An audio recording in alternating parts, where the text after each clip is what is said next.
Asawa ko. Bukas. Aalis na ako sa bahay na ito. Ano sa tingin mo? Huwag na. Ibibigay ko sa iyo ang Jiangsong Villa. Asawa ko.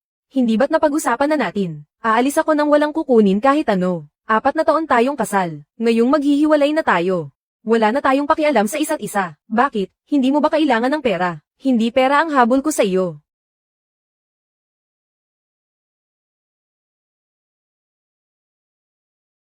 Magdediborsyo na tayo. Hanggat hindi pa napipirmahan ang divorce papers, ikaw pa rin ang aking, Mrs. ni Bo Xingji.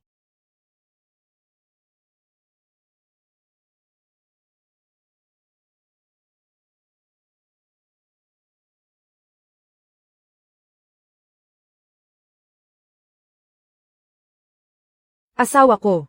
Sa ngayon. Gusto ko lang maligo at matulog. Hindi pwede. Maghihiwalay na rin naman tayo. Kaya dapat nating mas pahalagahan ang natitirang oras natin sa isa't isa.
Hello, boss. Ano pong maipaglilingkod ko? Ipadala mo sa akin ang sales report ng kumpanya para sa bagong quarter. Ibigay mo sa akin.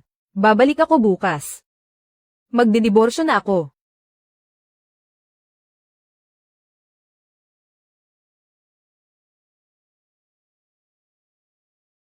Pakasalan mo ako. Handa ka bang magpakasal sa akin? Pwede ba akong maging asawa mo? Pakasalan mo ako. President Bo, ito po. Pakasalan mo ako. Sino ba talaga ang gustong magpakasal sa akin?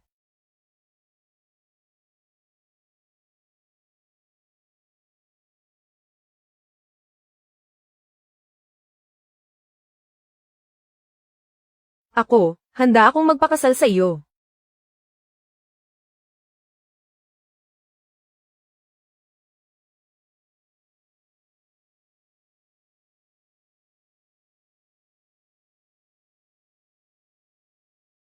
Noon, dahil sa sumpa sa aking dugo na umaatake, para lang mabuhay, napilitan akong magpakasal sa kahit sino. Ngayon, sa wakas ay matatapos na rin ito. Magandang umaga. Tutal magdidiborsyo na rin naman tayo. Tapos na rin ang palabas na ito. Kaya kung ayaw mong pumunta, hindi mo na kailangang gawin pa. Naging napakabuti ni Lolo sa akin. Gusto kong pumunta, para makita siya sa huling pagkakataon. Para makapagpaalam sa kanya. Sige. Ipapahatid kita kay Songyan. Sige po. Sa loob ng 4 na taong ito, maliban sa pamilya ni Bo Xingji, wala pang ibang tao ang nakakita sa tunay kong anyo. Ngayong maghihiwalay na kami, lalong hindi na kailangang magpakita pa sa iba. Pero noong nabubuhay pa si matandang Ginoong Bo, itinitoring niya ako na parang sarili niyang apo. Sa kanyang libing, kailangan kong naroon.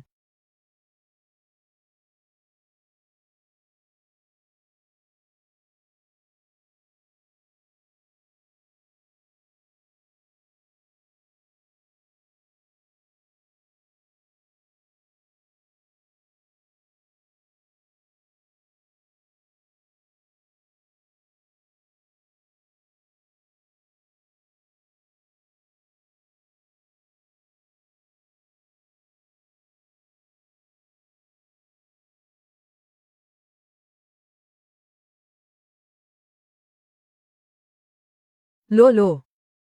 Salamat po sa 4 na taon ng pagmamahal at pag-aalaga niyo sa akin. Nandito ako para ihatid kayo sa huling hantungan.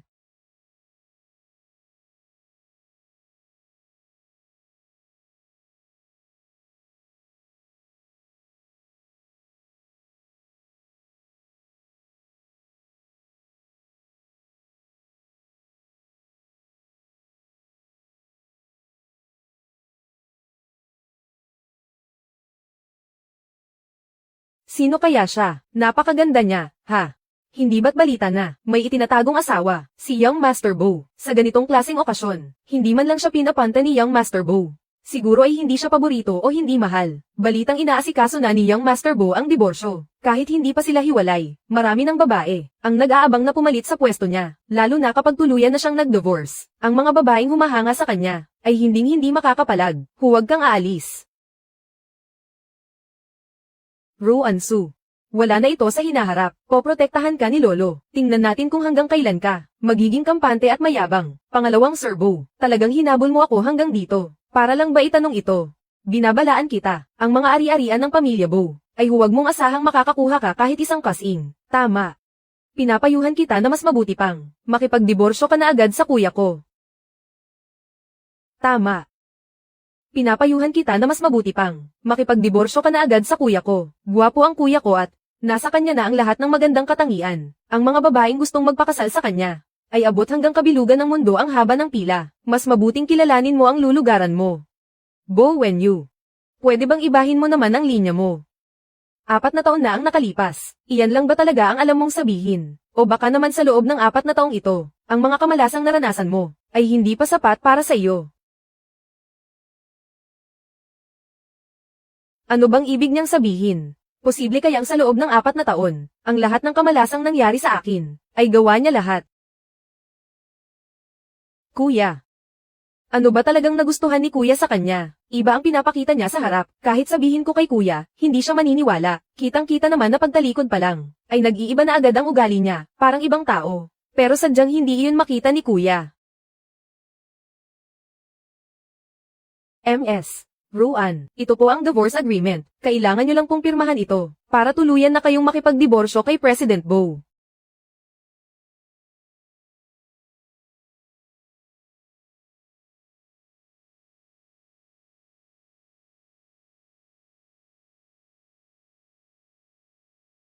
MS. Ruan, noong nagpakasal po kayo ni President Bo, noon, may pinirmahan kayong prenuptial agreement. Natatandaan niyo pa ba? Huwag kang mag-alala, wala akong pakialam sa mga ari-arian niya. Makikipagdiborsyo ako sa kanya, at wala akong kukunin kahit isang kasing. Hindi naman po sa ganoon ang ibig kong sabihin. MS. Ruan, ayos lang. Sa pagitan naming dalawa. Hanggang dito na lang talaga kami.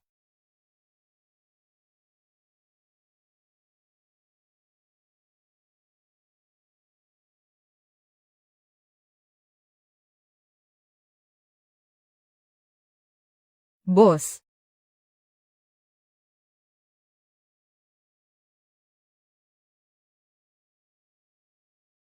Boss. Tara na.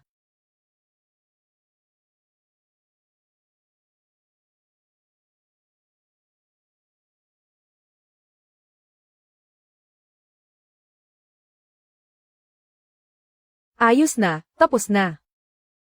Teka lang. Ganon lang kabilis na ayos, sa Qingyu Group. Napakaraming programmer doon, ang nagpakapuyat at nag-isip ng gusto, pero hindi nila maayos-ayos ang code na yan. Pero ikaw, sa ilang pindot mo lang, naresolba mo agad. Iba talaga ang boss ko, bilib na ako sa iyo. Divorced na ako, diborsyo. Seryoso ba, boss? Ang pagdidiborsyo mong ito, bakit parang kumakain at umiinom lang ng tubig sa sobrang dali? Kung bakit ako nagpakasal, hindi ba't alam mo naman ang dahilan? Bilis, iabot mo sa akin ang financial report para sa susunod na quarter. Dalhin mo rito sa akin.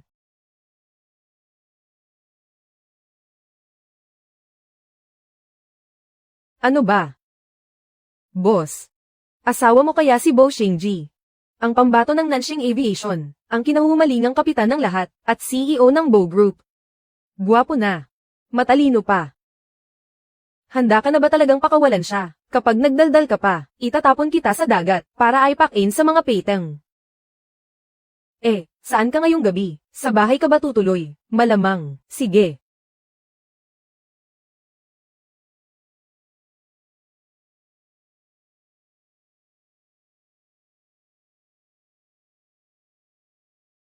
Ang benta para sa quarter na ito ay tumaas ng 10%. Mas mataas ito ng 5% kaysa sa inaasahan ko. Hindi masama.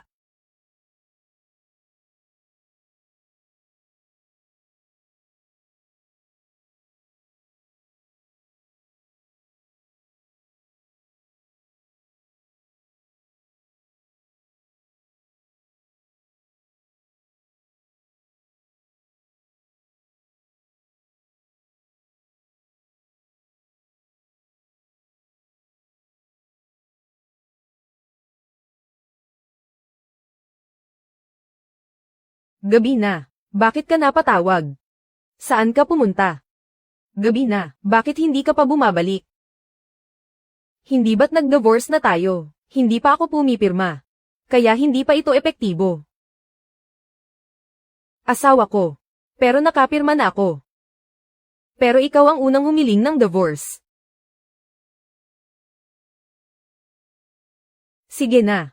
Umuwi ka muna. Sige. Maghintay ka ng kalahating oras.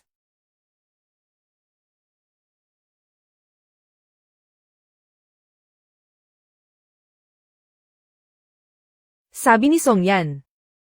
Mukhang wala na talaga, ang babaeng ito sa akin. Hindi ba't sa bahay ka tutuloy? Manahimik ka.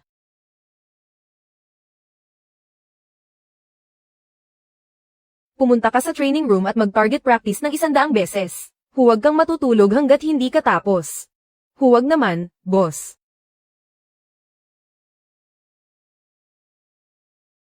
Boss. Dahan-dahan lang, dahan-dahan.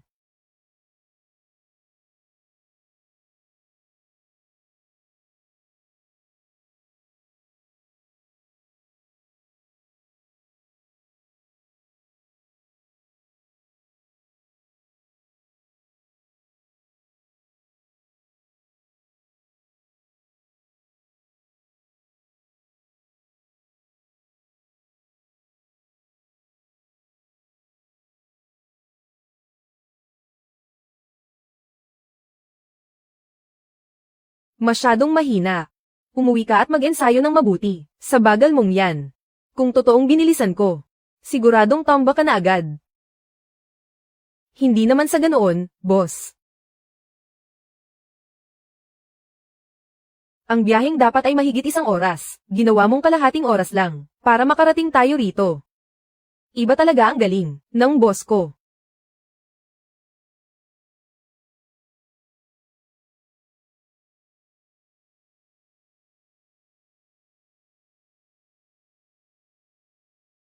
Saan ka galing? Naghanap ako ng matitirhan buong araw. Tama nga si Songyan, wala na talagang nararamdaman ang babaeng ito sa akin.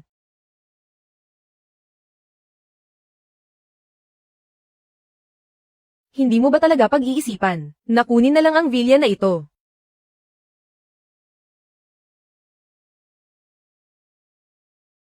Ayoko. Hindi ba't naghahanap ka ng bahay? Kung kukunin mo ito, hindi mo na kailangang maghanap. Tamad ako. Masyadong malaki ang bahay na ito. Hindi ko kayang magbayad ng katulong para maglinis. Wala kang gustong kunin kahit ano. Hindi mo ba nararamdamang lugi ka? Sa loob ng 4 na taon. Hindi mo naman ako pinabayaan. Maayos ang naging buhay ko. Bakit ko iisiping lugi ako? Wala ka na ba talagang, kahit kititing na pagmamahal sa akin, basta manatili ka lang sa tabi ko, anumang gustuhin mo. Madali mong makukuha. Hindi ako katulad ng mga babaeng nakapaligid sa iyo, na pera at pag-ibig lang ang habol. Iba ako. Ang tanging hinahangad ko lang, ay ang mabuhay ng payapa. Para matapos na ang lahat ng gulo at walang pagsisisi, sasama pa ako sa iyo ng 2 araw.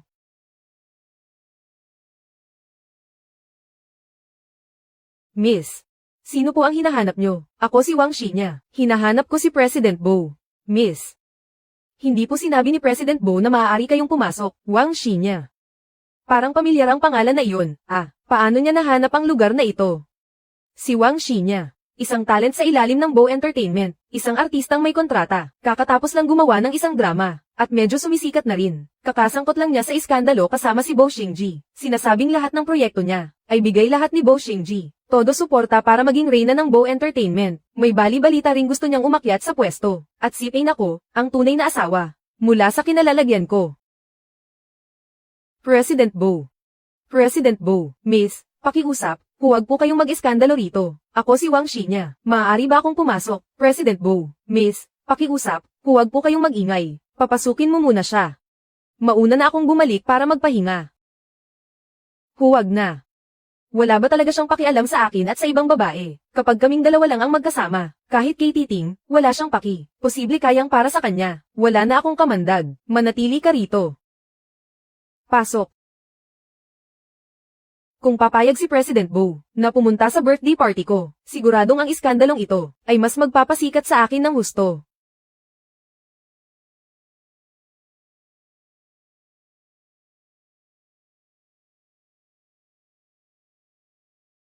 Sino ang babaeng ito? Siya na kaya ang matagal nang itinatagong asawa ni Bo Xingji. President Bo, sa susunod na buwan, ay birthday party ko na. Ito ang unang beses na magdadaos ako ng party, kaya medyo kinakabahan ako. Gusto sana kitang imbitahan para maging espesyal ang gabi ko. Pwede ba? Ito po ang imbitasyon. Sige. Siguradong pupunta ako. Salamat, President Bo. Aantayin kita. At sino naman po siya? Ako ay malayong pinsan ni President Bo.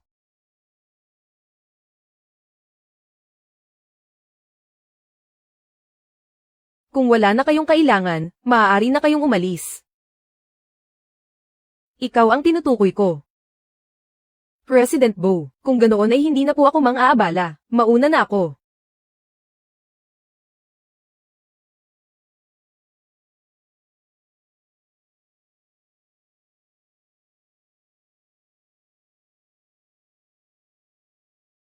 Totoo nga ang mga sabi-sabi, pero talaga bang ang babaeng ito, ang asawa ni Bo Xingji? Pero bakit niya sinabing, pinsan lang siya? Para itago ang pagkatao niya, pero kapag nakita mong may ibang babaeng, lumalapit sa asawa mo, imposibleng manatiling kalmado lang, di ba?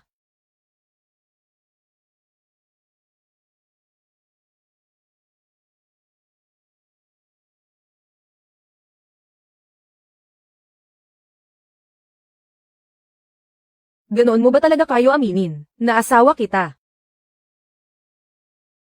Nagkakamali ka, asawa ko. Sa loob ng maraming taon, hindi mo rin naman kailanman ibinunyag ang pagkatao ko. Hindi mo rin ako kailanman isinama, sa anumang mga okasyon. Hindi ba't ginawa mo yun, para hindi malaman ng publiko, kung ano ang itsura ko? Ayaw ko namang. Ngayong malapit na ang diborsyo natin, ay magkaroon pa ng kung ano-anong chismis.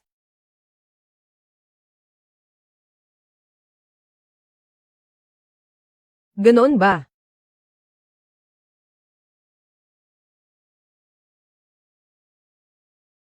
Anong ginagawa mo, asawa ko? Gabi na. Oras na para matulog sa kama. Hindi ba't magdidiborsyo na tayo? Ano bang drama ito?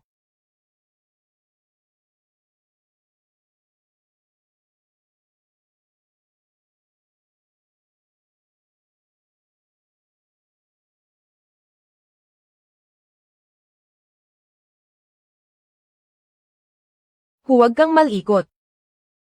Behave ka lang. Pero pagod na ako.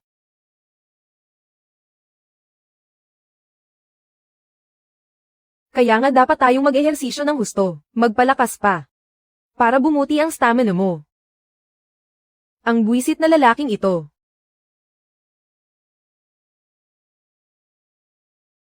Asawa ko, gutom ka ba?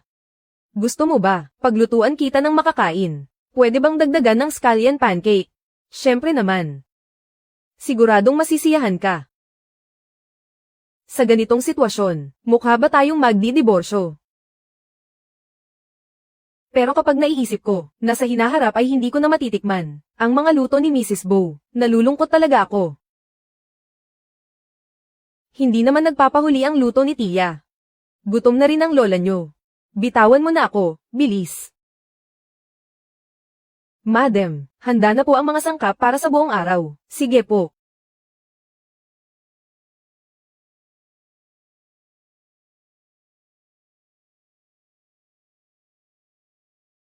Bakit po, Uncle Chen? May kailangan po ba kayo? Sinasabi lagi ng young master na hindi siya pihikan, pero sa mga kinuha naming chef noon, pagkatapos magluto, halos wala siyang nagustuhan. Kapag sumasumpong ang pagiging irritable niya, hindi niya mapigil ang maghagis ng mga gamit, madalas siyang hindi kumakain, kaya nanghihina ang katawan niya. Ang luto niyo lang po, madam. Ang tanging gusto niyang kainin, syempre naman. Isa kaya akong Michelin level na chef. Kahit ang mga Diyos pa ang bumaba, masasarapan sila sa luto ko. Masarap din naman magluto si Tia Zhang. Masarap din iyon, di ba? Pag alis ko rito, si Tia Zhang na ang baalang mag-alaga sa kanya. Hindi lang po ito tungkol sa pagkain. Mula nang ikasal kayo sa Young Master, at dahil nasa tabi niya kayo, ang sakit ng Young Master ay hindi na muling sumampung pa. Nakita ko siyang lumaki. Bagay na bagay talaga kayong dalawa. Tingnan niyo ako. Napakadaldal ko na. Babalik na ako sa trabaho. Talagang ginawa na akong katulong dito Pagsisilbihan sa pagkain, pati na sa pag-inom. Aalis na talaga ako. Hindi ko na ito itutuloy. Malapit na itong maluto. Parang ayaw ko na palang kumain. Gusto kong kumain. Ano bang laman ng utak ng lalaking ito? Ano ba talagang nasa isip niya? Buong araw na lang hindi mapakali. Lalambot na ang noodles. Sige na, sige na. Lumabas ka na at maupo roon.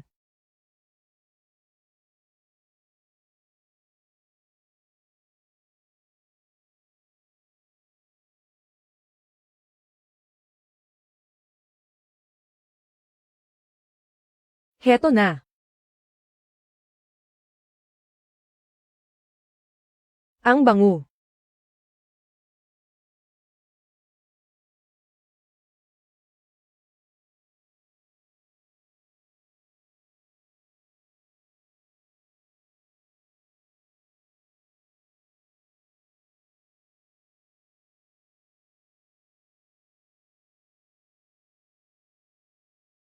Pagkatapos kong kumain, tutuloy na ako sa flight ko. Mag-isa ka lang dito sa bahay. Magpakabait ka lang. Alam ko na. Mag-ingat ka, mainit yan. Hindi pwedeng ganito na lang kami habang buhay. Hindi ito ang solusyon. Akala ko matapos ang 4 na taon ng pagtitiis, sa wakas ay malaya na ako. Pero heto, pinabalik na naman ako. Huwag mong sabihing magbabago pa ang isip niya. Hindi maaari. Kailangan ko na itong tapusin ng mabilisan. Asawa ko. Gusto kong kumain ng isda na may sili bukas.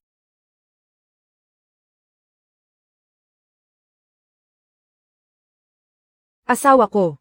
May tumawag lang sa akin kanina. Nakahanap na ako ng bagong matitirhan. Ganoon mo ba talaga gustong makipaghiwalay sa akin? Wala ka na bang nararamdaman kahit kaunti? Natupad mo na ang hiling ng lolo mo noong una. Hindi ba't yun naman ang dahilan kung bakit tayo pumasok sa 4 na taong kontrata bilang mag-asawa? Sige. Kung ganoon, bukas ng 3:00 ng hapon, magkita tayo sa Civil Affairs Bureau. Sa umaga na lang kaya? Sakto, wala akong gagawin sa umaga. Sige. Sa umaga na lang.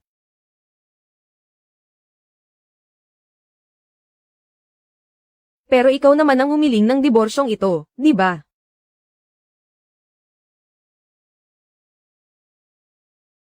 Sa wakas, malaya na rin. Saan ka pupunta? Ihahatid na kita. Huwag na.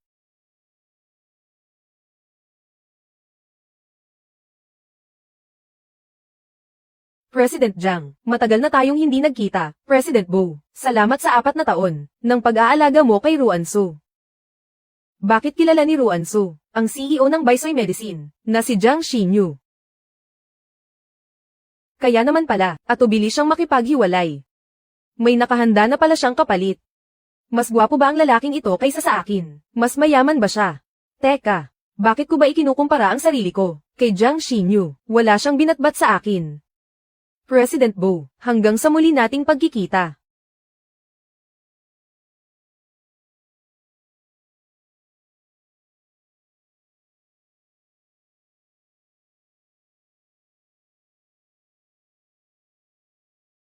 Sir, tayo na rin po.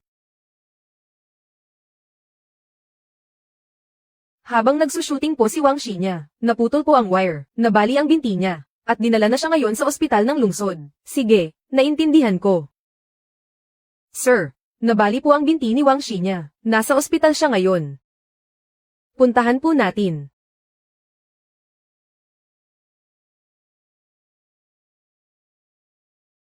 Si Wang Xinya ay nailipat na sa operating room. Nasa ika-5 palapag ang operating room. Umakyat na po tayo para tingnan. Sir, puno po ng media ang ospital ngayon. Mas mabuti pong dumaan tayo sa security passage. Sir, nandoon po ang operating room.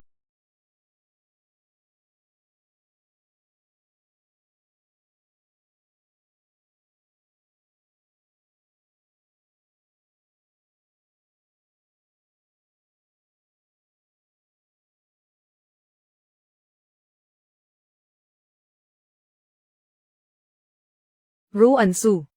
Bakit siya nandito? President Bo. Bakit ka nandito?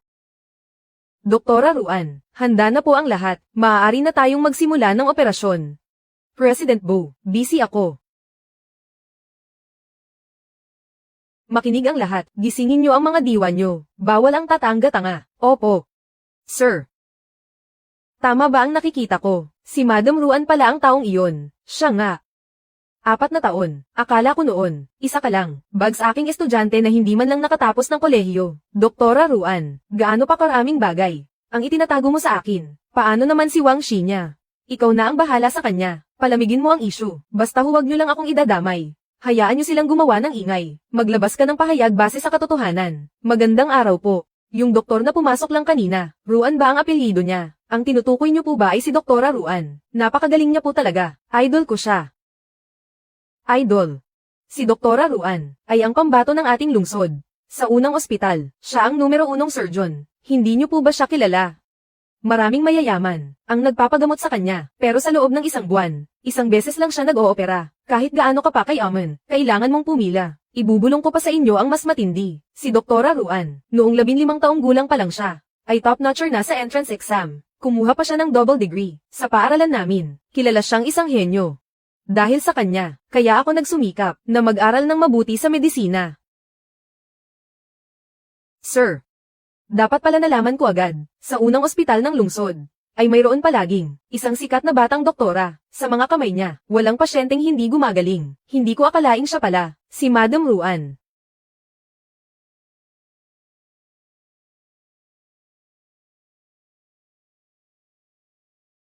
Anong binabasa mo, asawa ko? Nainip kasi ako, kaya bumili lang ako ng ilang libro, pampalipas oras habang wala ka sa bahay.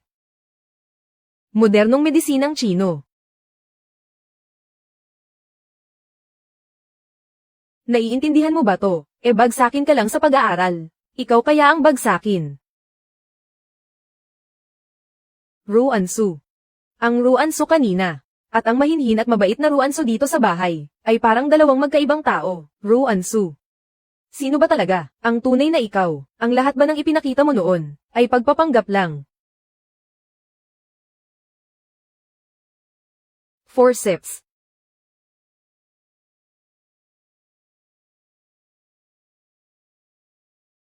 Hemostat. Presyon ng dugo ng pasyente. Nawawala na.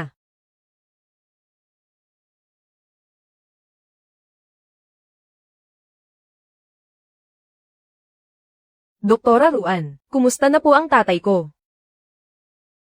Sa mga kapamilya po, ang operasyon ay naging matagumpay.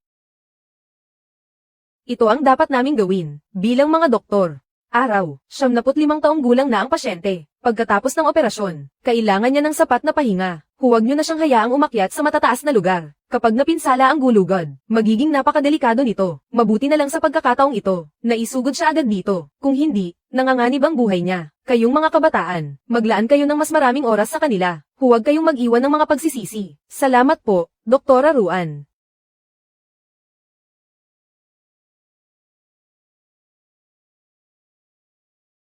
Isa kang doktor. Bakit hindi ko man lang nalaman to? Bakit hindi mo sinabi sa akin?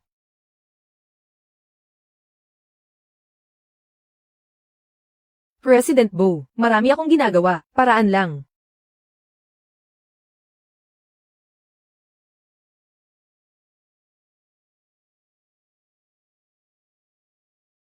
Doktora Ruan, noong operasyon kanina, may bahaging hindi ko masyadong naintindihan. Maaari mo ba akong maliwanagan? Doktora Ruan, noong naghihiwa ka kanina, dikit na dikit iyon sa daluyan ng dugo. Paano mo nagawang aihiwa ang kutsilyo ng ganoon? Mabilis, matapang, at tumpak. Kinabahan talaga ako para sa iyo. Doktora Ruan, mayroon ba talagang sakit sa bahaging iyon? Hindi ko kasi napansin. Meron. Ipapaliwanag ko sa inyo mamaya. Ruansu. Ano ka ba talagang klaseng tao?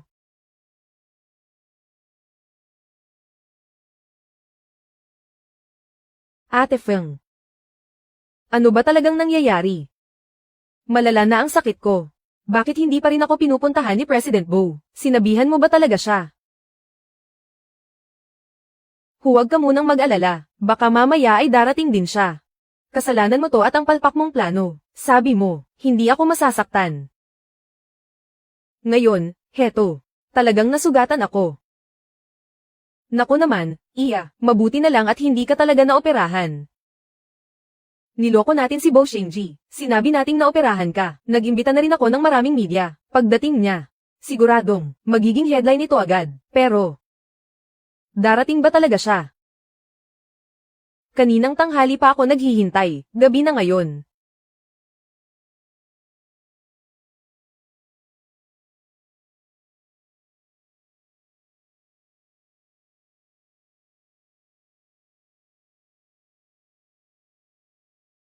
Bakit ikaw ang narito? Nasaan si President Bo? May ginagawa ang Young Master. Pinapanta niya ako para kumustahin ka. Ayos ka lang ba? Kung may kailangan ka, sabihin mo lang sa akin. Mismo si Bo Xingji, hindi man lang nagpakita. Nagpadala lang siya ng assistant. Ang kaligtasan ko, ganoon baka walang halaga sa kanya. Ilang araw na hindi makakatapak. Sa lupa ang paa ko. Ang sakit talaga. Kung ganoon, magpahinga ka na lang muna. Tungkol sa production team, ang kumpanya na ang baalang makipag-usap.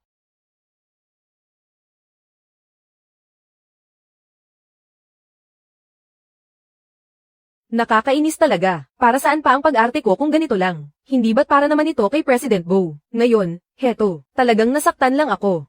Hindi ko man lang nakita ang mukha niya.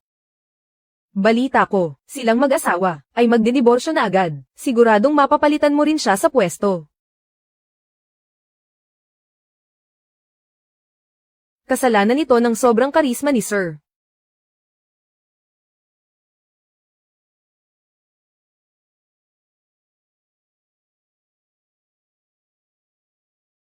Wala namang makita rito. Ano sa tingin nyo? Anong hangin? Ang nagdala sa malaking boss ng grupo, dito sa atin.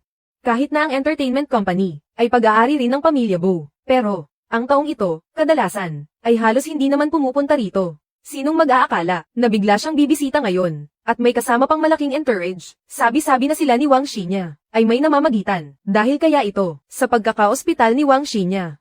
Siguro nga. Anong pinakamagaling na surgeon? At ano pa? Top scorer sa entrance exam sa edad na 15. Nagbibiro ba kayo? Bakit hindi ko alam to? Noong mga nakaraang taon, may isang henyong top scorer sa exam. May problema ba sa report na ito? Bakit laging humihinto si President Bo sa pahinang iyan, at hindi na tinitingnan ang susunod? Narinig nyo na ba? Noong mga nakaraang taon, may isang 15 taong gulang, na henyong top scorer sa exam. Ano? Ang malaking boss, bakit niya itinatanong ang ganyang bagay? Ano ba yan? Nasa showbiz tayo. Hindi sa mundo ng mga matatalino. Ay check nyo agad, ang mga naging top scorers sa exam. Opo, President Bo. Bakit nakatunganga lang kayo riyan? Hanapin nyo para sa akin. Manloloko ka. Siguradong malalaman ko, ang lahat ng iyong mga sikreto, ng malinaw na malinaw. President Bo, ito na po ang hiningi nyo, na impormasyon tungkol sa mga top scorers. Ang 10 pahinang ito, ay mula sa nakalipas na 10 taon, lahat ng impormasyon ng mga naging top scorers. 2018, bakit pang liberal arts lang ang top scorer dito? Nasaan ang top scorer sa science? Hindi ko po alam, wala sa buong internet, ang tungkol sa top scorer na ito sa science. Kahit kititing na impormasyon, para bang may isang tao, na sadyang nag-burn ito, kahit ang mga tao natin, walang nahanap. Noong taong 2018, 15 taong gulang nga si Ruansu noon, ngayong 2025 na, 22 taon pa lang si Ruansu. Posible kayang, ang nawawalang impormasyon ay kay Ruansu. Anong paraan ang ginamit niya, para burahin ang impormasyon? Bakit?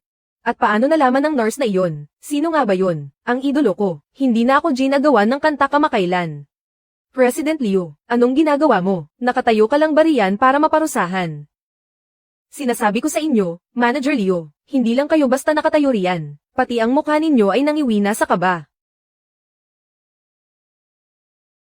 Magandang araw po, President Bo. May kailangan ba kayo sa ating Executive CEO? Ano po kasi? Ang idolo kong si Zuhai, busy siya ngayon sa pag-aayos ng kanyang diborsyo. Kaya pansamantala siyang hindi makakapagsulat ng mga kanta para sa akin. Pero binigyan niya ako ng isang script. Sobrang galing nito. Astig talaga. Gusto ko nang sumubok sa pag-arte. At gusto kong gampanan ang papel na bida. Bakit idolo na naman? Gaano man siya kagaling, anong silbi niyan? Magdidiborsyo rin naman pala siya gaya ko. Xiao Jiang, ang mga ganitong maliliit na bagay, sa akin mo na lang dapat sinasabi. Walang oras si President Bo para asikasuhin ka, lalo na ang tungkol sa pag-arte mo. Sige na, lumabas ka na muna. Hindi mo ba nakikita ang sitwasyon dito? Manager Leo, paano kung ang dakilang si Zuhai ay ayaw na talagang gawan ako ng kanta? Paano kung mag-retire na siya sa industriya at hindi na muling magsulat? Hindi naman pwedeng habang buhay ay aasa na lang ako kay Zuhai, di ba? Si Zuhai. Totoong sikat siya sa buong industriya ng musika, pero ang taong iyan ay napaka-misteryoso. Wala pang nakakakita sa kanya ng personal. Base sa narinig ko kanina, mukhang magaling din palang magsulat ng script si Zuhai. Isa nga siyang pambihirang talento. President Bo. Bata pa at wala pang masyadong alam si Xiao Jiang. Hindi niya alam kung gaano kalupit ang mundong pinasok natin. Sakaling lumipat siya sa pag-arte, at hindi ito pamatok gaya ng inaasahan. Hindi lang ang kumpanya ang malulugi, kundi maaapektuhan din ang kanyang reputasyon at kinabukasan. Ang pagkakaroon ng sariling ideya ng mga kabataan ay isang magandang bagay para sa bagong album. Hayaan silang magtulungan ni Zuhai. Oo nga pala, iyong script na sinasabi mo, ipadala mo sa akin para mabasa ko. Kung maayos ito, maaari kitang pagbigyan na subukan ito. Talaga po. Pero ang dakilang si Zuhai, wala siyang oras para pansinin ako. Kung wala siyang oras, di ba dapat gawan mo ng paraan para magkaroon siya ng oras para sa iyo? Sige, desidido na ako rito. Ipadala mo muna sa akin ang script. Opo.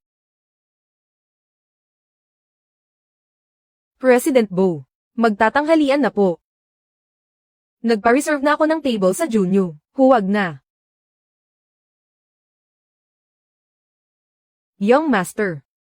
Alam nyo naman na ang pwesto sa Junyo ay napakahirap i-book. Siguradong si Manager Leo ay nagbuhos ng matinding pagod para rito. Noong narito pa si Ruanso. Ang refrigerator sa bahay ay laging may stock mula sa chef ng Junyo na espesyal na nagpapadala rito ng mga cold drinks at ice cream. Paboritong-paborito niya kasi ang mga iyon at pinasabay pa tayo kumain. Hindi ko talaga alam kung ano ang masarap dito. Sa Junyo tayo. Sige po.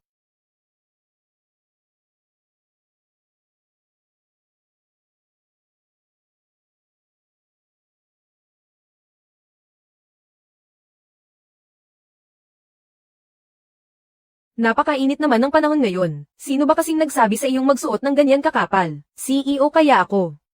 Nagpapakakuba na nga ako para sa iyo. Isang CEO na halos ibigay na ang buhay sa trabaho. Saka isa pa, saan ka naman nakakita ng CEO na nakakasual lang pumasok sa opisina? Bagay talaga kay boss kahit ano ang isuot, ang gwapo pa rin. Ang mga in-order ko ngayon ay lahat ng paborito mo. Salamat, boss. Miss Ruan, ano po ang maipaglilingkod ko sa inyo? Ilabas na ang mga pagkain. Opo, ihahain na po agad ang mga pagkain. Boss, pupunta lang ako sa banyo. Patanjin nga ng proposal.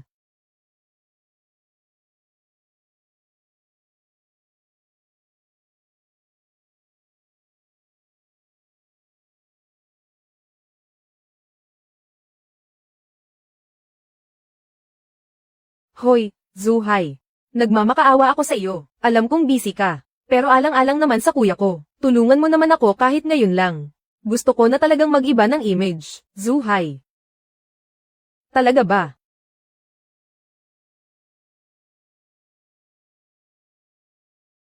Hindi nga. Dito pa talaga tayo nagkita. President Bo, matagal na tayong hindi nagkikita. Bakit? Napadpad ka rito para kumain. Ang taong ito, hindi ba siya napapagod na laging seryoso ang mukha? Paano kaya natagal ni boss? Natiisin siya sa loob ng 4 na taon. Iyong pasaway kong kapatid, pinagagawa ka na naman ba ng kanta? Ang kapatid mo? Oo.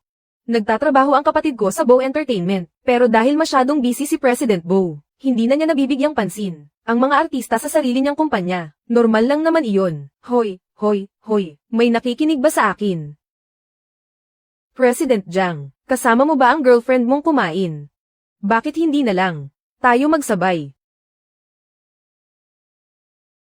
Dahil manlilibre naman si President Bo. Syempre, kakain kami. Dahil sa paanyaya ni President Bo, hindi naman magandang tanggihan ang alok niya. Masyadong malakas ang aircon doon, dito ka nalang maupo sa tabi ko. Aba, ang big boss pa talaga ang nag-aya, sa kasama ni President Jiang ng Baisoy Medicine. Salamat sa kabutihang loob nyo, President Bo. Dahil ba hiwalay na tayo kaya kailangan ganyan kalayo, sila na kaya, talaga sa totoong buhay. Nakakairita talaga. Bakit hindi ka pa lumapit dito? Maayos naman ang pwestong ito. Braised caramel chicken. Narito na. Grabe, alam talaga ng Big Boss kung ano ang paboritong kainin ng girlfriend ni President Jiang. Ang tindi naman ng drama na to.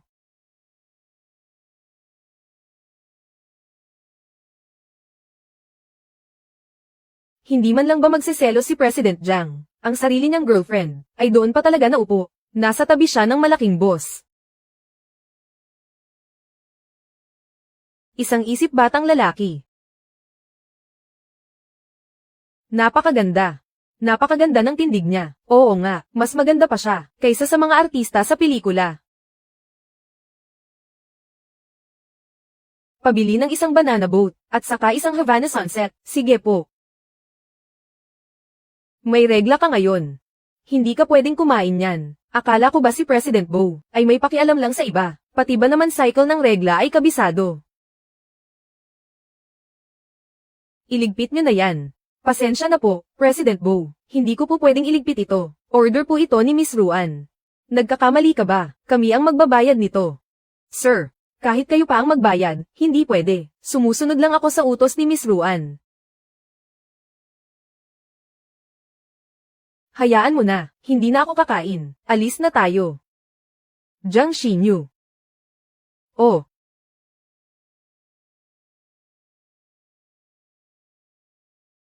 Ingat po sa pag-alis, Miss Ruan. Saan tayo pupunta? Ihatid mo ako pauwi. Hindi ba't nakahanap ka na ng bagong trabaho? Hindi mo na kailangang pumasok. Sa bahay na ako magtatrabaho.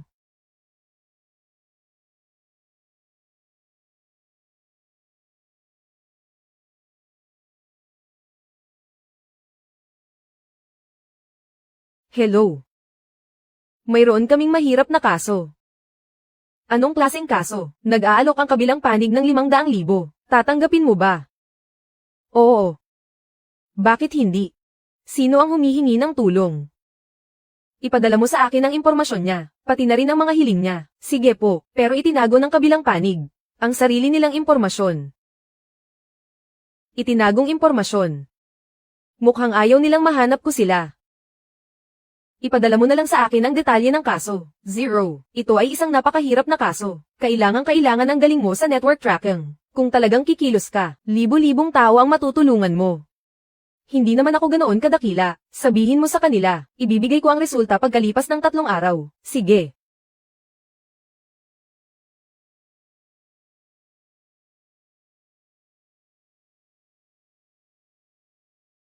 Isang lalaking tumakas matapos ang aksidente sa kalsada. Isa pa siyang developer ng mga gusali.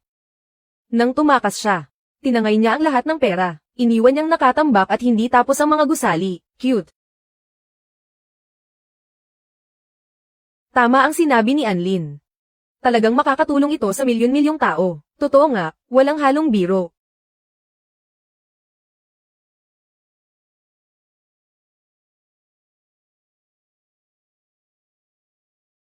Kumusta? Mahigit 10 araw na ako rito sa Eastern Europe. Ang mga smuggler dito, kahit kwarto, hindi man lang maayos ang pagkaka-arrange.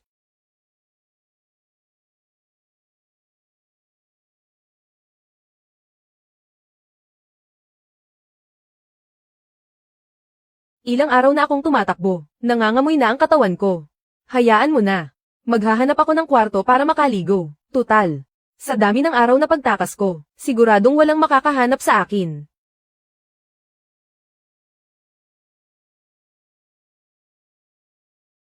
Kumusta na ang bahay? Sinasabi ko sa iyo, dapat ay isang villa. Na may garahe, swimming pool, mga magagandang babae, walang dapat kulang, kahit isa. Huwag kang mag-alala, hindi problema ang pera. Sige, hihintayin ko ang balita mo.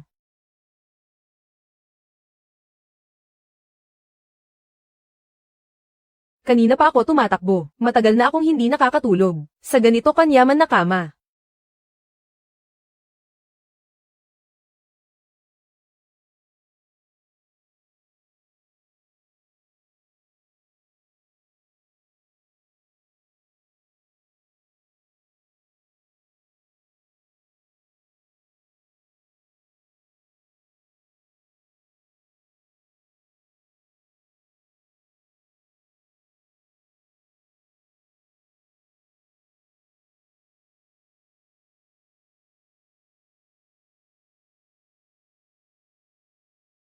Hello.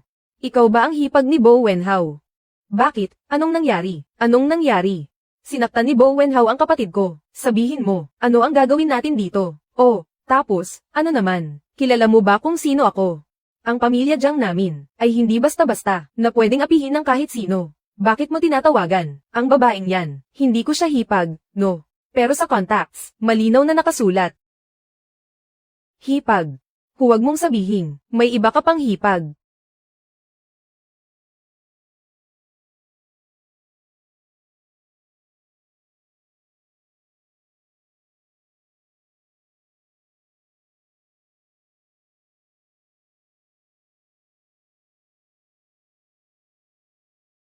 Hello, Zero. Salamat sa tulong mo. Nahuli na ang tao. Inaasahan ko ang susunod nating pagtatrabaho.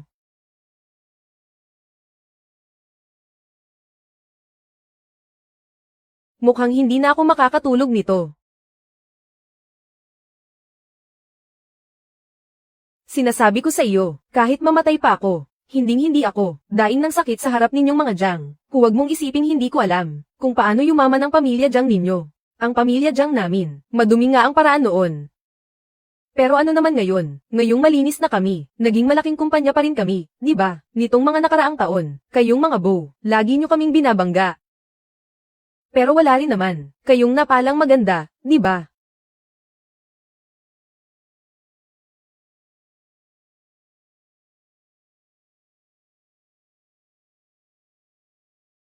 Boss, ang bilis mo namang magpatakbo. Mas malapit na nga ako rito. Ikaw. Ikaw ba ang hipag ni Bo Wenhao? Ito pala ang munting asawa ni Bo Xingji. Ganito ba manamit ang asawa ng isang bilyonaryo? Master Wu, hindi ko po napigilan ang babaeng ito. Walang kwenta. Kahit isang babae lang, hindi mo pa mapigilan. Anong ginagawa mo rito? Nandito ka ba para pagtawanan ako? Nandito ako. Pero siguradong hindi para iligtas ka. Bakit ka pa nandito? Ang suot na yan, bagay na bagay sa itsura niya. Bakit parang ang creepy na bumagay sa kanya? Sinasabi ko sa iyo, huwag mong isiping porket kasal ka sa kuya ko, ay kung sino ka na. Huwag kang masyadong feeling. Hello? Mrs. Bo, tama ba? Sinong nagsabi sa iyo na ako si Mrs. Bo? Sinong nagsabi sa iyo na ako si Mrs. Bo? Hindi ba? Sabi ko na nga ba, sobrang yaman ng mga Bo. Ang asawa ni Bo Xingji, bakit ganito ang suot ko? Ang taong tumawag sa akin, ikaw yun, di ba? Ang tinawagan ko ay, ang hipag ni Bo Wenhao. Ikaw ba yan? Aminin mo na. Ang galing ng babaeng ito makipaglaban. Ang sino mang manggahas na gambale ng tulog ko, dapat lang naharapin ang nararapat na kahihinatnan.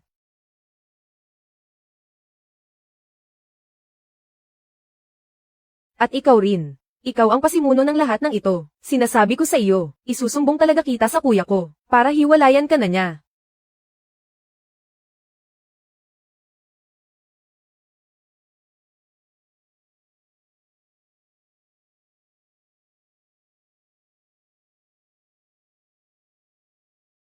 At para doon sa kasama mong wala rito, pakisabi sa kanya.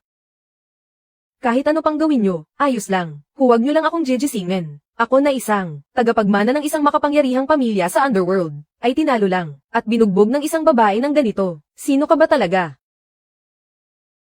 Ang matalo sa akin, ay hindi dapat ikahiya. Hindi pa ba kayo aalis?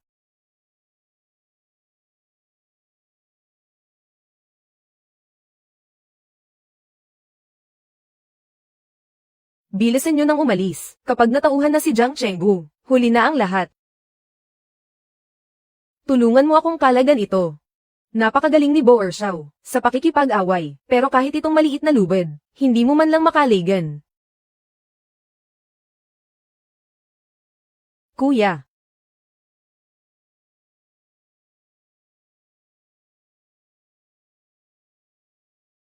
Bakit nakasalubong na naman natin siya? Kuya. Kuya. Hi, President Bo. Matagal na tayong hindi nagkikita. Heto na naman ang linta na to. Kung matapang kang makipag-away, huwag kang umakngak. Bakit ka nandito?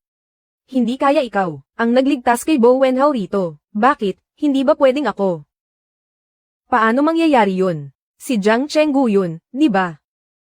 Kuya, wala kang kaalam-alam. Nakakatakot siya kanina. Isang sipa lang niya, tamba agad ang pinto. May hawak pa siyang latigo. Tapos, bigla na lang, bumagsak na si Jiang Chenggu sa sahig. Nabaliw ka na ba sa bagbog? Mukhang hindi siya masyadong matalino. Kuya, gusto pa nga niya akong saktan kanina. Bilisan mo, makipaghiwalay ka na. Sa babaeng ito, ano bang nagustuhan mo sa kanya? Bo Xingji, hiwalay na tayo. Pakiusap, sabihan mo ang kapatid mo, naburahin na ako.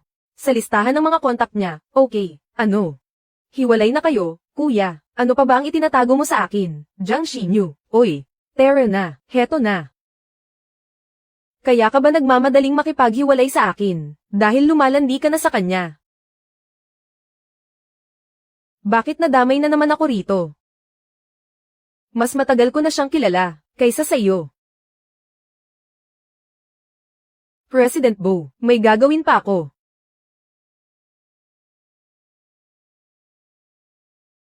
Kuya. Bilisan mo, kalagan mo na ako, lagot ka sa akin pag uwi natin. Hindi, kuya, hindi mo naman ako pwedeng pabayaan, di ba? Hello, Ruan Su, miss na miss ka na ng lola mo nitong mga nakaraang araw. Umuwi ka naman para dalawin siya. Tingnan na lang natin. Ang lola mo, bata ka pa lang, ay ikaw na ang pinakapaborito niya. Titiisin mo ba talaga siyang hindi dalawin? Mahal ako ng lola ko, pero hindi ikaw.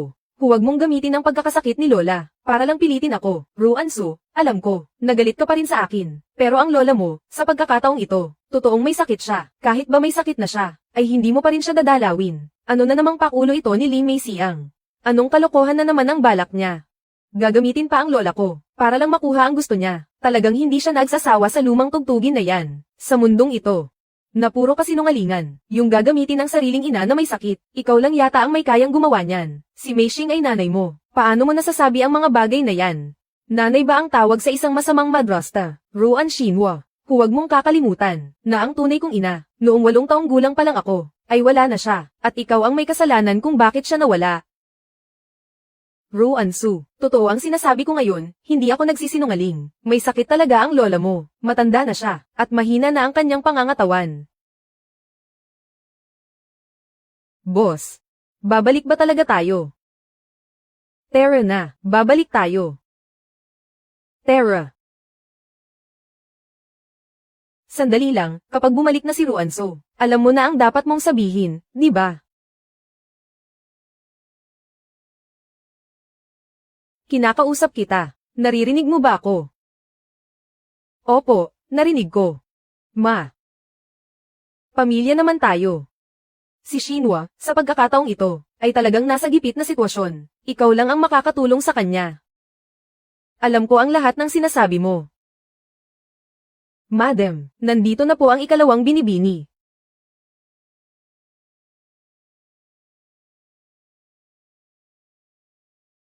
Nandito na si Ruan Su. Lola. Ako po ito, habang papunta po ako rito, binilhan ko po kayo nito, Ruan Su. Lalabas ka ng bahay, nang ganyan ang suot mo. Kahit papaano, ayusin mo naman ang sarili mo. Paano kung, ang mga kliyente ng papa mo, ay makita ka? Iisipin nilang, ang anak ng mga Ruan, ay napakapabaya sa sarili, auntie. Ginagawa ko lang ito para sa ikabubuti mo. Sige, pasensya na kung masyado akong madaldal. Mabuti naman at alam mong madaldal ka. Tumahimik ka na nga. Lola, kumusta po kayo nitong mga nakaraang araw? Nabalitaan ko po kay Papa, na nagkasakit daw po kayo. Noong mga nakaraang araw, medyo sinisipon lang ako. Wala namang seryosong nangyari. Lola. Ayos lang po ba talaga kayo? May kaunting problema lang sa baga ko. Sinamahan ako ng papa mo sa doktor. At sinalinan na ako ng swero, Lola. Kung may kailangan po kayo, sabihin niyo lang po agad sa akin. Huwag niyo pong kakalimutan kung ano ang trabaho ng apo niyo. Ang galing ko sa medisina ay hamak na mas mahusay kaysa sa mga doktor sa labas. Mas magaling ako sa kanila. Alam mo ba?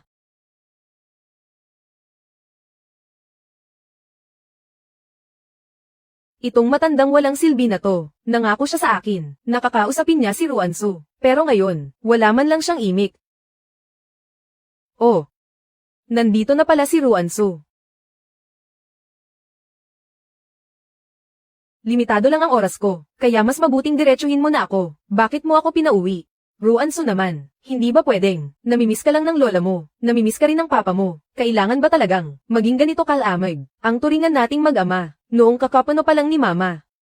Dinala mo agad dito si Lee Meishing sa bahay na to, at noong hinahayaan mong api-apihin ako ng anak niya, bakit hindi mo naisip ang tungkol sa pagmamahal ng pamilya? Hindi naman siguro ganoon, bata pa naman si Tingting noon. Ano ba namang masama kung pagbigyan mo siya ng kaunti? Huwag mo na akong bulahin. Sabihin mo na ang pakay mo. Ayaw mong magsalita, aalis na ako. Sandali, huwag kang aalis, Ruansu. Alam mo naman, na ganito ang kalakaran sa negosyo nating renovation. Diretsuhin mo na ako. Noong nakaraang araw, nagkaroon ng aberya sa construction site. May manggagawang nasugatan. Nalaman ito ng kabilang panig. At gusto na nilang itigil ang kontrata. Nabalitaan ko rin si Elder Wu. Ay may malubhang karamdaman. Nako, wala nang gustong mag-opera sa kanya. Kung kaya mo sanang.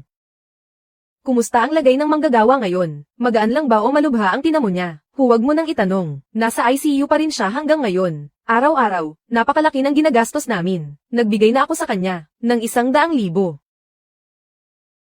Ang sarili mong mga manggagawa, hindi mo man lang pinapahalagahan. Ang iniisip mo lang ay ang sarili mong negosyo. Talagang hindi ka pa rin nagbabago.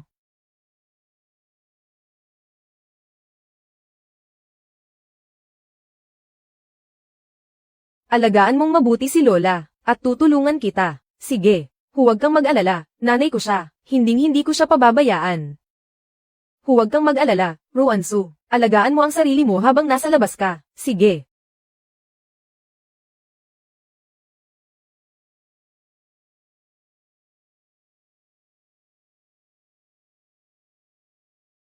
Ay set mo ako ng appointment sa pamilya Wu. Sabihin mo lang, na may operasyon ngayong gabi. At saka, ang flight papuntang Italy, ay reschedule mo bukas. Opo, boss.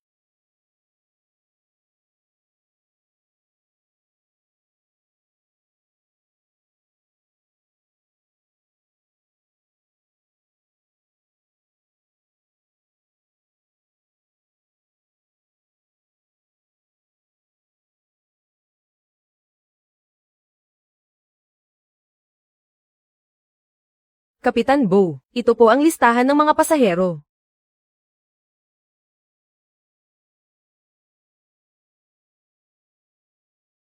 May problema po ba, Kapitan Bo? Pakibantayan mo nga, ang mga pasahero sa paligid ni Ruansu, pati na rin ang bawat galaw niya. Ruansu. Ano bang espesyal sa kanya? Bakit parang tutok na tutok sa kanya si Kapitan Bo?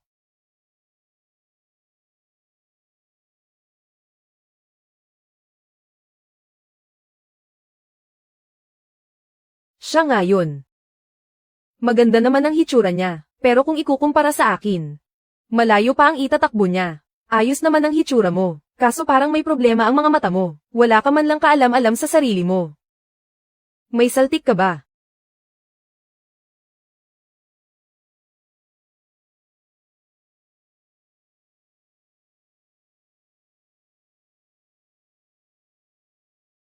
Kapitan Bo, yung pinapabantayan niyo po, kanina lang, si Binibining Ruansu. Kasalukuyan siyang nakikipag-usap sa lalaking katabi niya. Mukhang masayang-masaya silang nag-uusap. Sa tingin ko po, ang tamis-tamis nilang dalawa.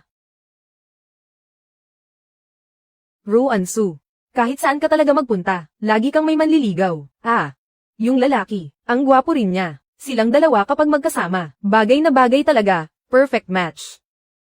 Talaga. Ano pa ang ginagawa nila?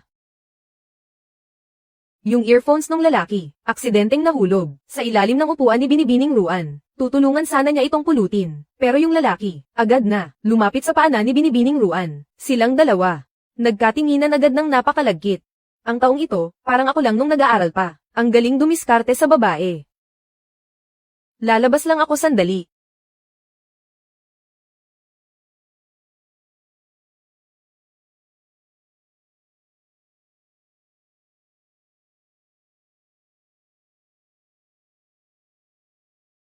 Mga minamahal naming pasahero, dahil sa turbulence, nakakaranas po tayo ng pag-uga ng eroplano. Huwag po tayong magpanik, pakikabit po ang inyong mga seatbelt. Salamat.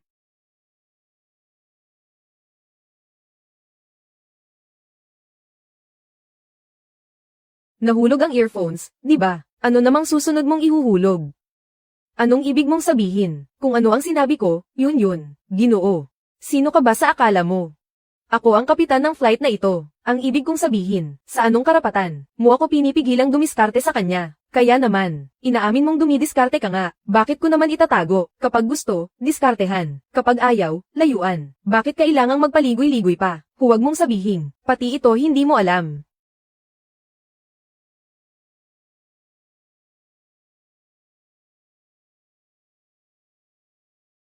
Tanungin mo nga siya, kung gusto niya ng strawberry juice. Sige po, kapitan.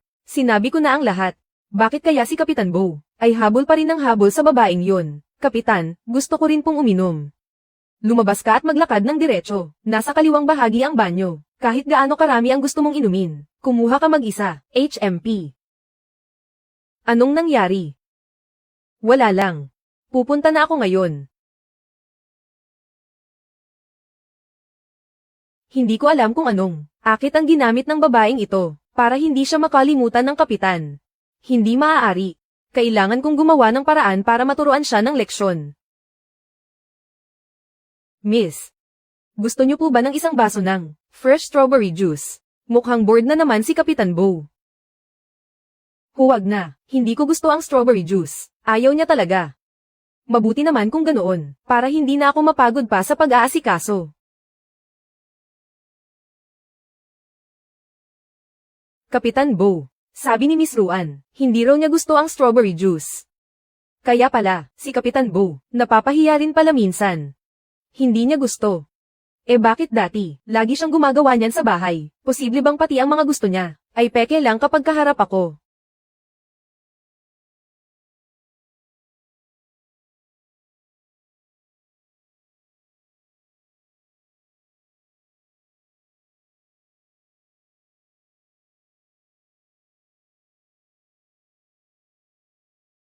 Mga ginang at ginoo, maaari bang makuha ang inyong atensyon? Ang ating eroplano ay dumadaan sa isang unstable na air turbulence. Magkakaroon po ng patuloy na pag-alog. Mangyaring umupo ng maayos at atali ang inyong mga seatbelt. Ano ba talagang nangyayari? Hindi ito ang unang beses na umalag ang eroplano. May karapatan kaming malaman ang totoo. Hindi ba't sinabi nyo lang na matatapos na ito agad? Bakit lalong lumalakas ang pag-alog? May masama kayang mangyayari. Walang masamang mangyayari. Paanong walang mangyayari? Nasa himpapawid tayo. Nako, sino ba ang kapitan na ito? Guwapo nga siya. Pero malay ba natin, kung magaling ba talaga siya sa trabaho niya? Siya ang kasalukuyang presidente ng Nanxing Aviation. Siya ang pinakamagaling na kapitan sa Nanxing. Siguradong walang mangyayaring masama sa kanya. Presidente ng aviation company. Tapos siya mismo ang nagpapalipad ng eroplano. Paano mangyayari yun? Huwag na po kayong mag-ingay. Manatiling tahimik. Kung isang may edad at may sapat na karanasan ang nagpapalipad, siguradong hindi magkakaganito. Bo Xingji, kung hindi nyo kaya, edi kayo na ang magpalipad. Kapitan Bo, ang emosyon ng mga pasahero ay masyado ng negatibo. Mukhang nagiging delikado na ang sitwasyon.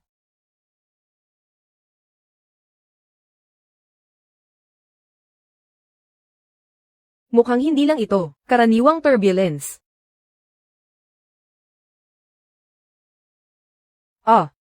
Napakahusay niya.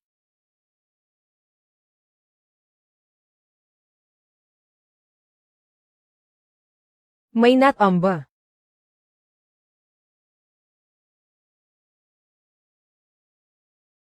Saan ka pupunta? Delikado ang ginagawa mo. Paano niya, sa gitna ng matinding turbulence na ito, nakakatayo ng ganito katatag? Ako si Ruan Su, isang doktor mula sa Jiangcheng First Hospital. Nanghihina ka pa sa ngayon. Kailangang dahan-dahanin ang paghinga. Ayoko pang mamatay. Huwag naman sanang Mapahamak talaga tayo. Mangyaring ikabit po ang inyong mga seatbelt. Isuot ng maayos ang mga oxygen mask. Pakiusap, manatili po tayong tahimik. Bitawan mo ako. Ano man ang opinyon mo sa akin, pakiusap, makipagtulungan ka. Kumusta na siya? Nawalan lang siya ng malay ng panandalian. Hindi ito shock. Dahil na rin sa sobrang stress. Nawalan lang siya ng lakas. Kung wala namang malalang problema, pagkatapos magpahinga ng sandali, madyay gising din siya. Bantayan mo siyang mabuti. Halika, tulungan natin siyang makabangon.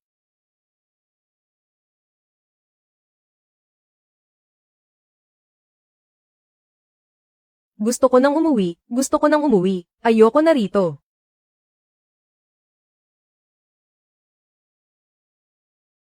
Kailan ba tayo lalapag?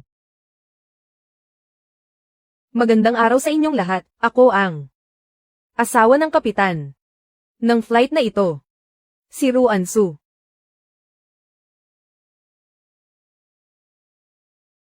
Magandang araw sa inyong lahat, ako ang asawa ng kapitan ng flight na ito, si Ruan Su. Ang asawa ko, si Bo Xingji, ay dumaan sa propesyonal na pagsasanay. Sa 4 na taon naming pagsasama, saksi ako sa kanyang paglalakbay. Mula sa pagiging isang hamak na intern pilot, hanggang sa maging chief captain ngayon. Alam na alam ko kung gaano siya kahusay. Kaya pakiusap, magtiwala kayo sa kanya. Ang kanyang asawa ay narito mismo sa eroplanong ito. Gaano man ito kadelikado, pananagutan niya ang kanyang asawa, pati na rin ang lahat ng mga pasaherong narito.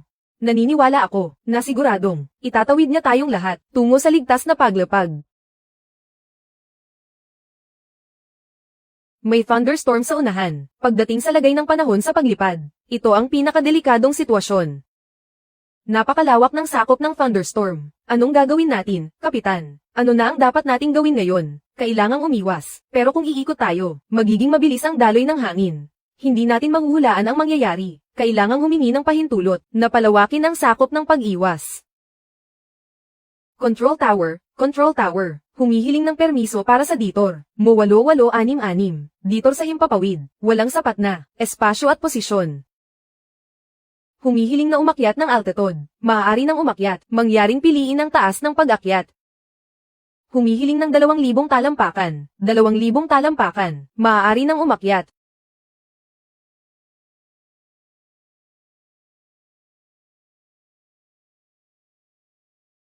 Bo Xingji.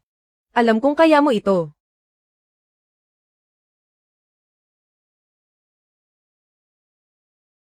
Dito na ba matatapos ang lahat?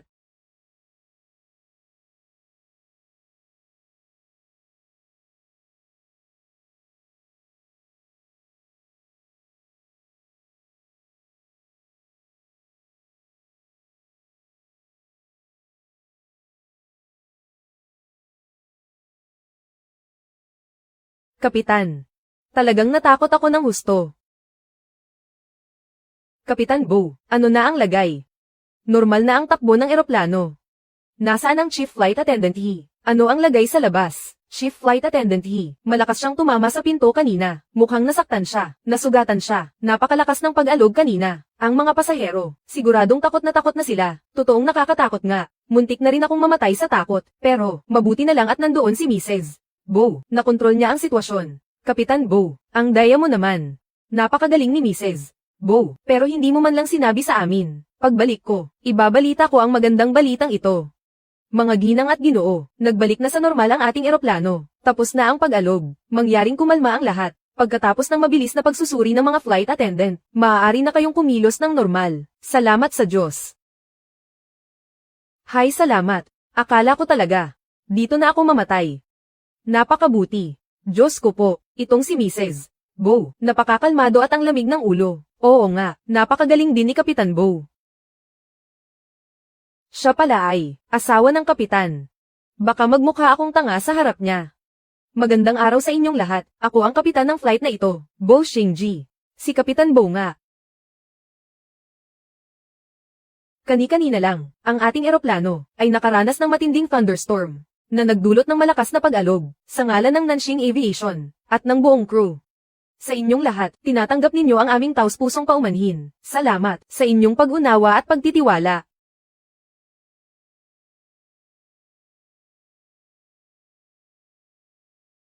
At sa huli, gusto kong pasalamatan ang aking asawa, sa pinakamahalagang sandali, dahil sa pagpapakalma sa inyong lahat, salamat din, sa sakripisyo ng lahat ng crew. Ngayon, ang eroplano ay, ligtas na nakarating sa Italy. Naway maging masaya ang inyong paglalakbay.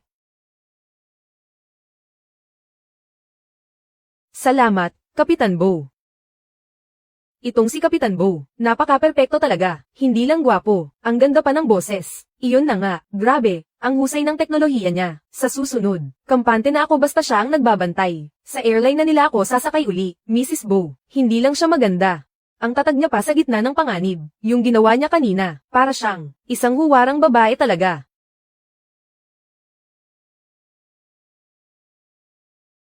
Dito po tayo. Palem. Iniligtas mo ako kanina. Kanina. Nawalan ka lang ng malay sandali. Tungkol naman sa mga pinsala sa loob, kailangan mo pa rin pumunta sa ospital, para sa isang kumpletong check-up. Salamat.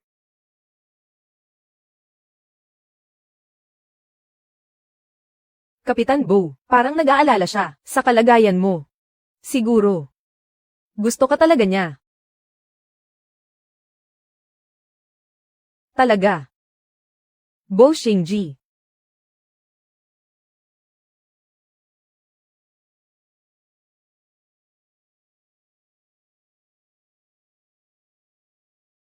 Mrs. Bo.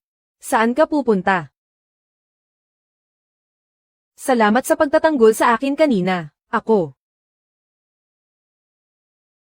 Nagpakilala lang akong Mrs. Bo kanina, dahil kailangang pakalmayan ang mga pasahero, para na rin sa sariling kaligtasan. Nasaktan din ang mga flight attendant nyo. Kanina. Ano man ang dahilan mo. Ginamit mo pa rin ang titulo bilang asawa ko. Kaya ngayong araw, akin ka. Bo Xingji. Pwede ba, huwag kang masyadong isip bata, wala akong pakialam. Gusto kong samahan mo ako ngayong araw. Hindi pwede ngayon, may gagawin ako. Sige. Utang mo sa akin to. Sige. May utang ako sa iyo, mauuna na ako. Kung gusto mo, habulin mo. Kung hindi, lumayo ka. Bakit kailangang magpaligoy-ligoy pa? Hindi mo ba, talagang naiintindihan to?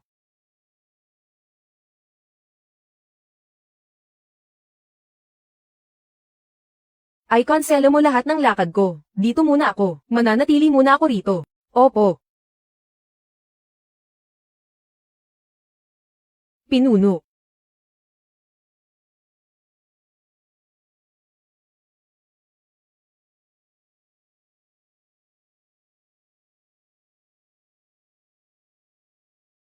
Ano na ang lagay? Pinuno. May gustong umagaw sa teritoryo natin. Nitong nakaraang 2 araw, sinadya nilang sunugin ang bodega natin. May gustong umagaw sa teritoryo natin. Nitong nakaraang 2 araw, sinadya nilang sunugin ang bodega natin. Ang lakas ng loob nilang, hamanin ako. Masyadong mayayabang ang mga taong yun. Umabot na ang gulo kay Harris ng Interpol. Pagkatapos ng pag-uusap, nagdesisyon silang magkaroon ng laban. Anong klaseng laro na naman ito, Pinuno? Ang bagay na ito ay hindi biro. Nakasalalay dito ang buhay at kamatayan ng Anman. Kapag natalo tayo, paano na tayo haharap sa yumaong dating pinuno? Ano pang balita? Nitong huling 2 taon, ang bagong kampyon sa boxing ay tauhan nila. Ang taong ito ang may hawak ng korona. 2 taon na siyang hindi natatalo. Ang bagong kampyon. Hindi lang siya ang taong hindi pa natatalo. Hindi lang siya ang ganoon. Para sa akin. Maliban na lang kung magbabalik si Yin Xiang. Kung hindi, kahit gaano pa kagaling ang isang kampyon, wala silang panama kay Henry. Wala silang pag-asang manalo. Pero ang balita tungkol kay Yin Xiang, ilang taon na ang nakalipas mula nang mawala siya. Dahil hindi natin sila kaya sa boxing, bakit hindi na lang natin sila labanan ng patayan? Tama, makipag-ubusan na tayo sa kanila. Bagaman, ang Anman ay isang lihim na organisasyon, ngunit hindi kami kailanman gumawa ng anumang ilegal. Palagi kaming lumalakad sa tamang landas dahil may madaling paraan naman para ayusin ito. Bakit hindi natin iyon gawin? Madali. Huwag kang ang magmayabang. Akala ko ay may isasama kang mga malalakas na tao rito. Pero ang ending, mag-isa ka lang na dumating. Isang babae ka lang. Paano mo naman mapoprotektahan ito? Manahimik ka. Boss. Mas matagal na kaming nanilbihan sa dating pinuno, kaysa sa iyo. Kahit hindi namin alam, kung bakit ikaw ang pinili ng matanda, na humalili bilang pinuno, pero, sa sitwasyong ito, huwag ka nang magyabang o magpanggap na malakas. Kinu-question niyo ba, ang naging desisyon ng dating pinuno? Pagod na ako. Umalis na kayo. Dating pinuno. Patawad po sa inyo, ang Anman sa pagkakataong ito, mukhang hindi na maisasalba.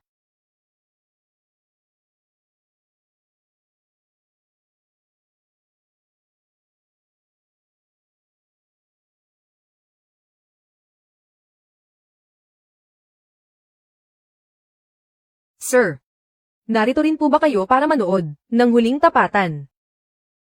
Huling Tapatan. Hindi mo alam. Anong ginagawa mo rito? Mula sila sa magkaibang grupo, nag-aagawan ng teritoryo. Tol, ang swerte mo. Pagdating mo, saktong laban na, ni Henry, ang hari ng boxing. Sa laban na ito, isang babae ang makakaharap ng kampyon. Sayang naman, balita ko pa naman ay napakaganda niya. Bakit naman sayang? Sa tingin mo ba ang babaeng iyon, ay hindi siya kayang talunin? Nagbibiro ka ba? Siya kaya ang boxing king. Teka, wala pa siyang talo kahit kailan. Pero sa tingin ko, ang babaeng ito ang mananalo. Tutal. Napakarami mo ng sorpresang ibinigay sa akin, Ruan Su. Tayo nang salubungin ng ating bagong boxing king, si Henry.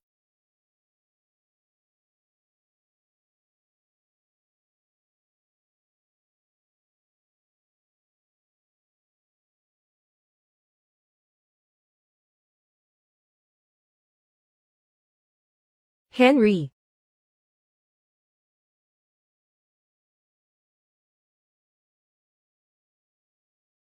At ngayon, bigyan natin ng daan, ang inaabangan ng lahat, ang pambato ng boxing ring, ang uncrowned king. Si Yin Xiang.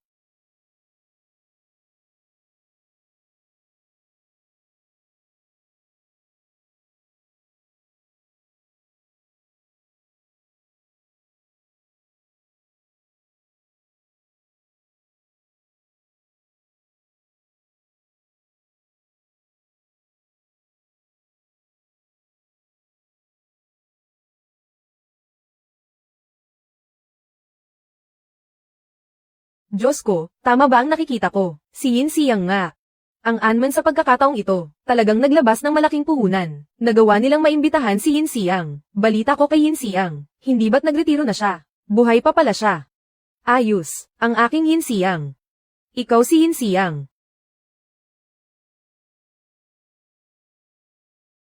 Ikaw talaga si Yin Xiang. Diyos ko. Hindi ba ako nananaginip, noong sumisikat pa lang si Yin Xiang, nagsisimula pa lang magdebo si Henry. Wow, may iyak na yata ako. Sa buhay na ito, hindi ko akalaing makikita ko pa, muli si Yin Xiang. Ang pinuno pala ay ang, maalamat na Diyos ng boxing, si Yin Xiang. Yin Xiang. Yin Xiang.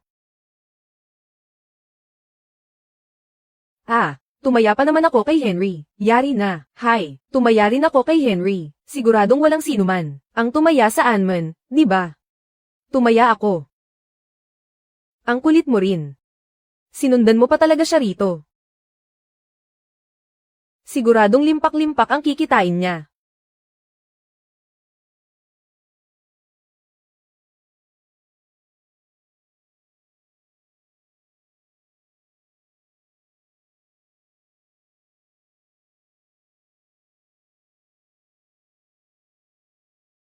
Mag-ingat ka.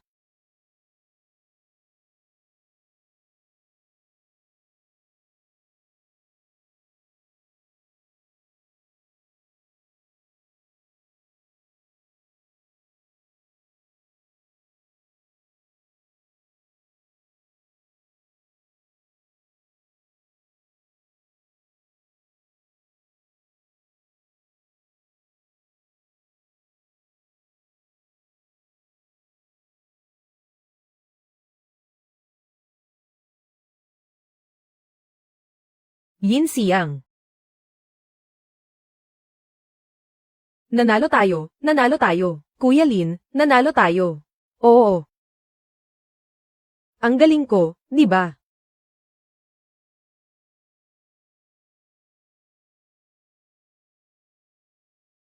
Bakit nandito ka pa?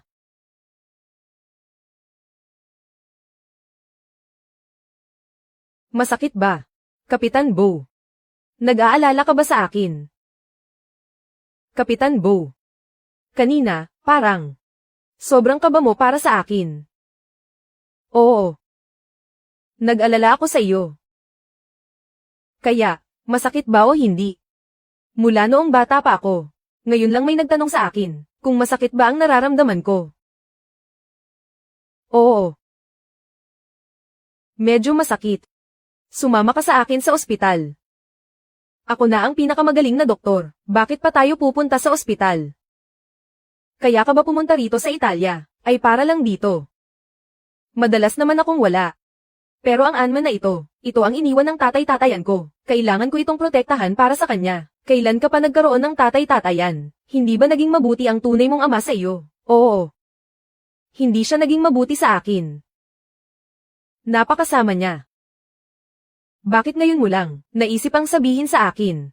Siguro dahil masarap sa pakiramdam ang lumaban. Maganda ang mood ko dahil nanalo ako sa laban. Sige na. Kailangan ko nang umalis.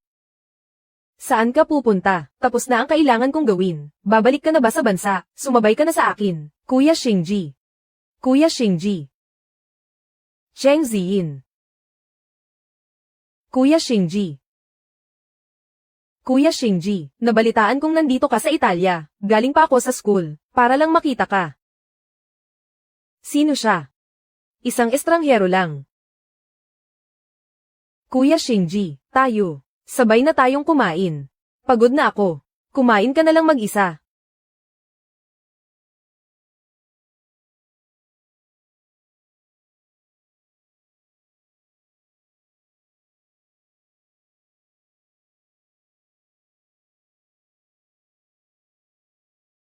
Kapitan Bo. Hindi mo ba sasamahan ang kapatid mo sa date nyo?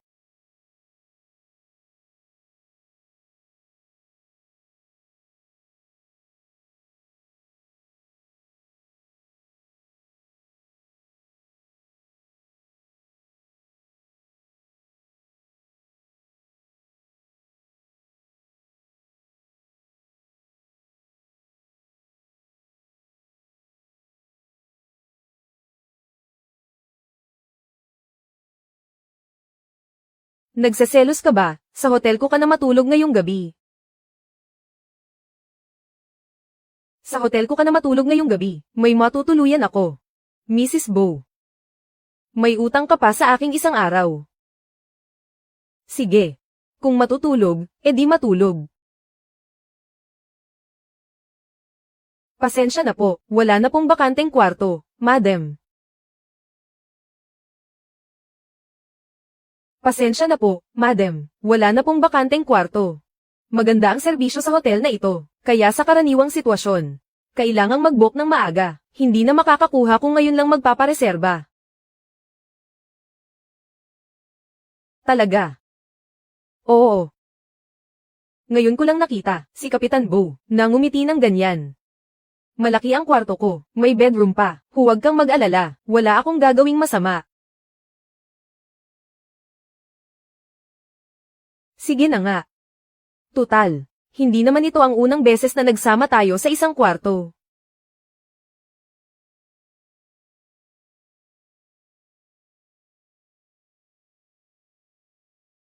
Ang ayos ng kwartong ito, halos katulad lang ng sa Jangsong Villa. Maliligo muna ako. Parang totoo nga. Na bumalik ako sa piling niya, sa bahay kung saan kami tumira ng 4 na taon.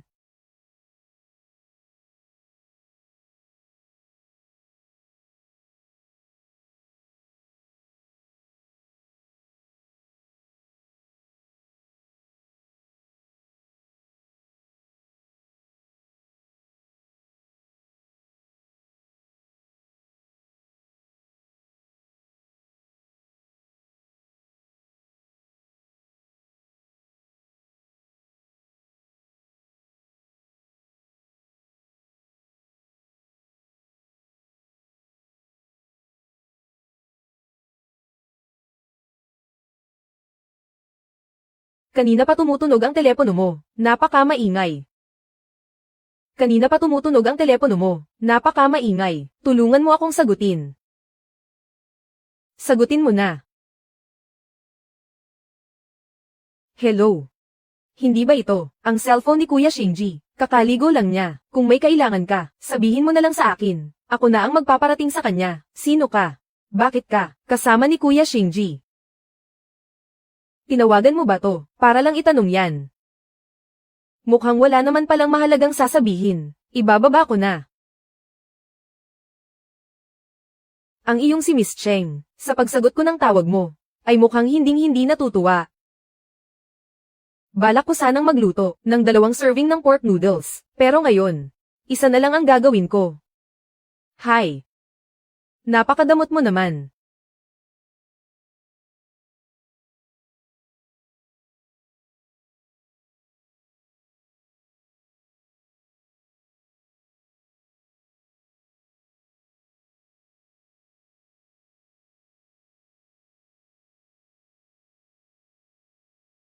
Hello, Kuya Shinji. Sino ba yung babaeng yun kanina? Ang tapang niya ha. Huwag mo nang alamin kung sino siya. Anong kailangan mo, Kuya Shinji? Pauwi na ako ng bansa. Nangako ka sa akin. Natutulungan mo ako na mahanap ang contact details ni Master Su. Malapit na akong sumali sa piano competition. Kung sa pagkakataong ito ay hindi ako mananalo, ang lolo ko ay siguradong susukuan na ako. Sige, naintindihan ko na. Pag-usapan na lang natin sa susunod. Ibababa ko na to.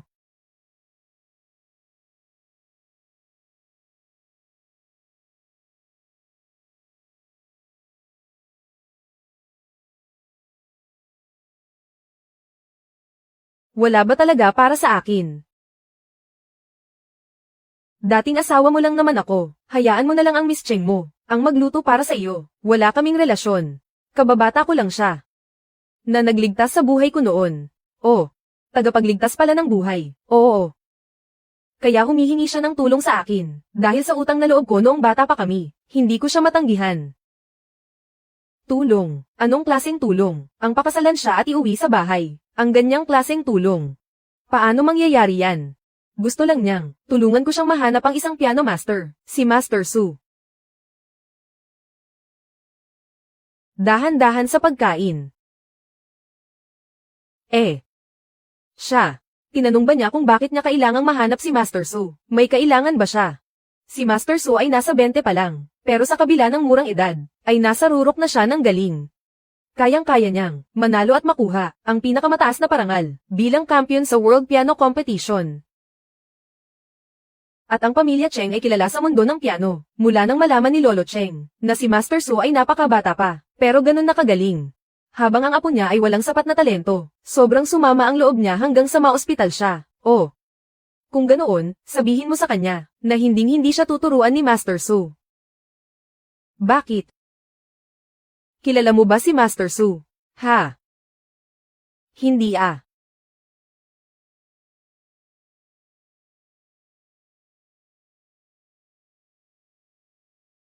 Hoy. Ubus mo na talaga. Tirhan mo naman ako. Hindi pa ako kumakain. Gutom na gutom ka yata.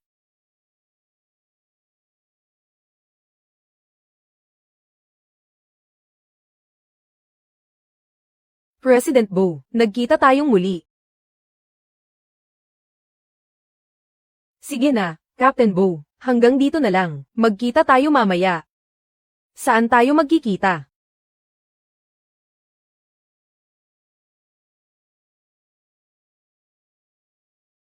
Ang ibig niyang sabihin. Tawagan na lang ba? Oo.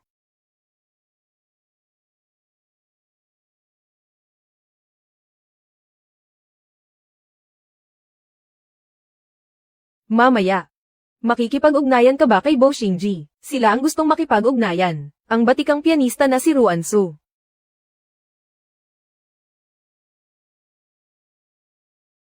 President Bo, yung pinapahanap niyo sa akin noong nakaraan. Ang contact details ni Master Su. Nahanap ko na po. Isinend ko na sa cellphone niyo.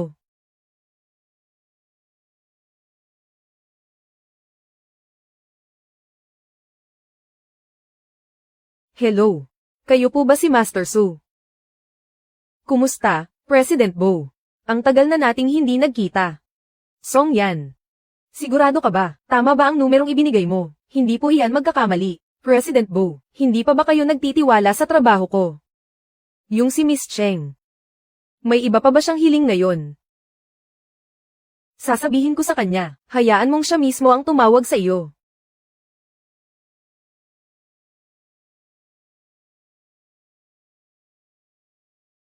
Masyado siyang nagmamadali. Hello, kayo po ba si Master Su? Mabuti naman, fan niyo po ako. Miss Cheng, fan ko pala siya, ha, ikaw si, yung babae sa telepono kahapon, ang babaeng iyon, imposible, paano ka naging si Master Su? Hindi maaari, imposibleng ikaw si Master Su, bakit naman hindi? Mukhang, niloloko ka lang, ng Kuya Shinji mo, sugurin mo siya at maningil ka. Boss. Ang lupit mo talaga, boss. Sobrang tuso niyan.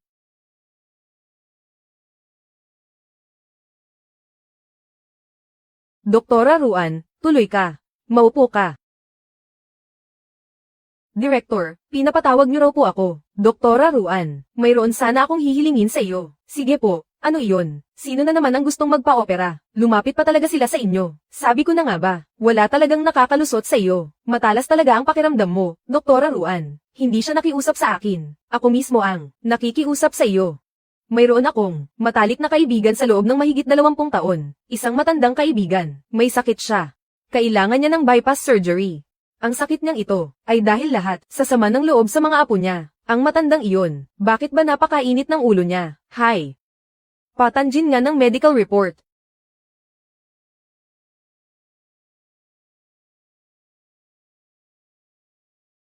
Alta presyon at diabetes. Ang pusong ito, kailangan ng 4 na bypass. Ang pasyenteng ito, kaya rin naman ni Dr. Lee na gawin yan. Hindi naman kailangang ako pa ang gumawa. Kapag iba ang gumawa nito, hindi ako mapapakali, di ba? Ruan Su. Ikaw ang pinakamagaling, at may pinakamataas na autoridad na doktor sa larangang ito. Alam ko ang mga patakaran mo. Kadalasan, kahit gaano pa kataas ang opisyal, na lumapit sa akin, lahat sila ay tinatanggihan ko. Sige na nga. Kilala ko naman ang ugali ni Director. Papayag na ako, dadalhin kita ngayon. Para makita ang matanda kong kaibigan. Huwag na po, nakatakda ang operasyon sa 9:00 ng umaga bukas. Magkita na lang tayo sa operating room.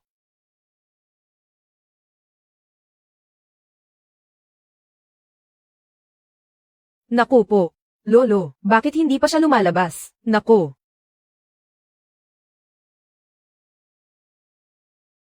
Oy, tingnan nyo.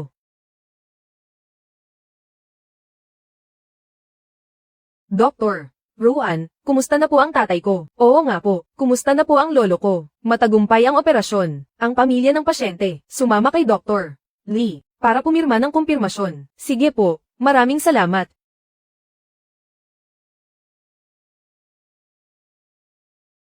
Ay. Ikaw. Anong ginagawa mo rito? Ay. Ikaw pala yan. Bakit ka nandito? Huwag kang magsalita ng ganyan. Ito ang unang ospital ng lungsod. At siya ang pinakamagaling na siruhano. Ang Tito Shen mo. Ang nakiusap sa kanya. Para oprahan ang lolo mo. Bilang isang espesyal na pabor. Bilisan mo at humingi ka ng paumanhin kay Dr. Ruan. Pasensya na po.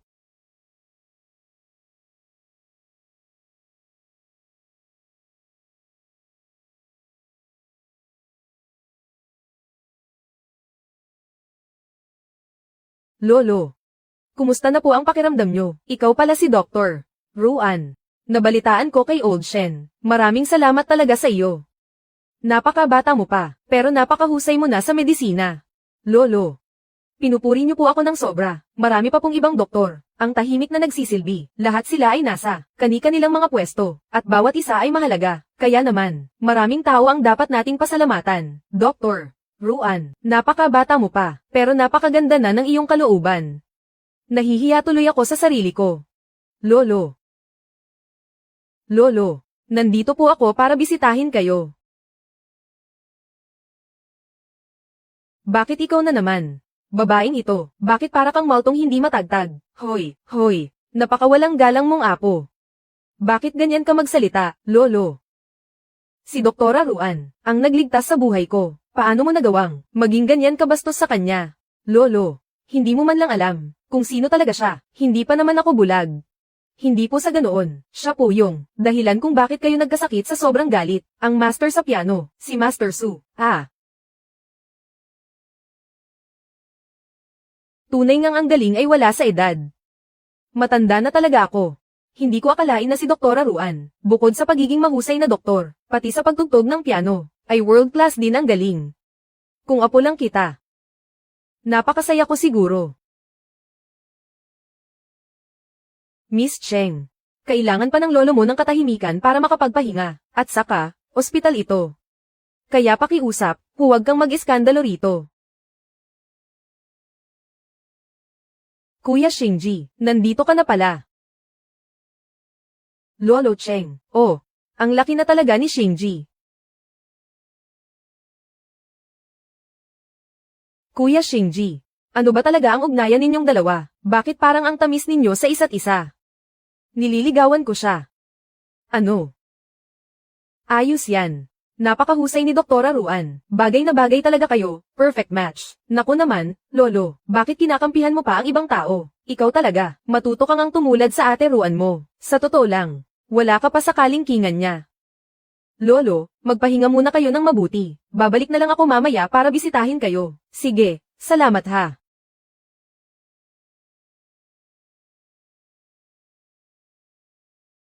Sige.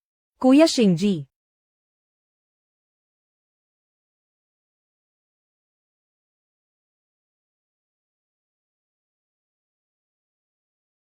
Nililigawan mo ako.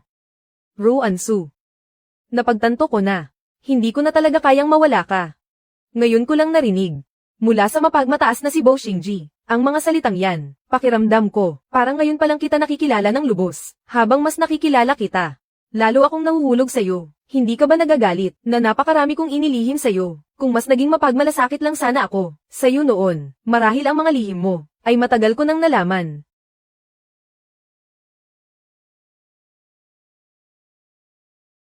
Gusto kita. Di ligawan mo ako.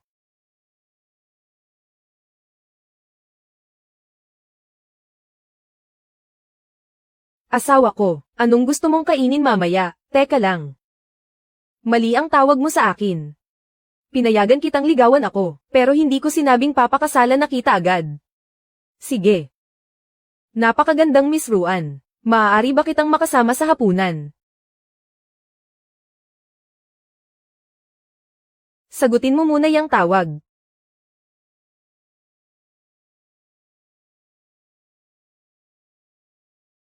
Hello, Boss Bo. Ako si Wang Shinya. Ngayong gabi, ay ang birthday party ko. Nangako ka na pupunta ka. Kailan naman ako pumayag na pumunta? Noong huling beses, noong pumunta ako sa bahay nyo. Tinanggap mo pa nga ang imbitasyon ko, di ba? President Bo, sa susunod na buwan, ay birthday party ko na. Unang beses kong maghahanda ng ganitong party. Medyo kinakabahan ako. Gusto sana kitang imbitahan, para bigyan ako ng suporta. Pwede ba? Heto ang imbitasyon. Sige. Pupunta ako. Alam ko na.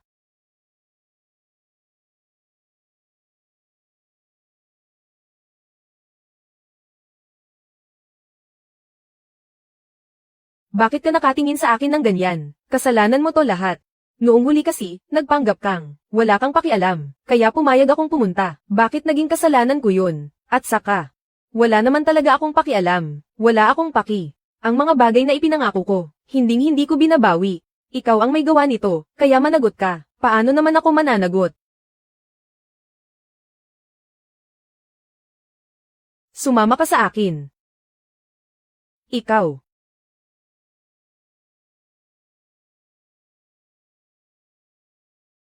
Bakit wala pa si President Bo?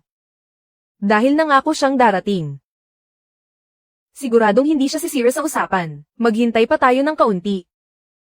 Kailangang samantalahin ang pagkakataong ito, para magkaroon ng matinding publicity. Siya ang CEO ng Bo Group, si Bo Shinji. Siya yung nag-trending kamakailan lang, ang nagligtas sa lahat ng tao sa eroplano, ang kapitan ng Nanxing Aviation. Sino yung babaeng kasama niya? Artista ba siya? Bakit parang mas maganda pa siya kaysa sa sikat na si Xu Shanshan? Hindi kaya siya ang usap-usapang lihim na asawa ni President Bo?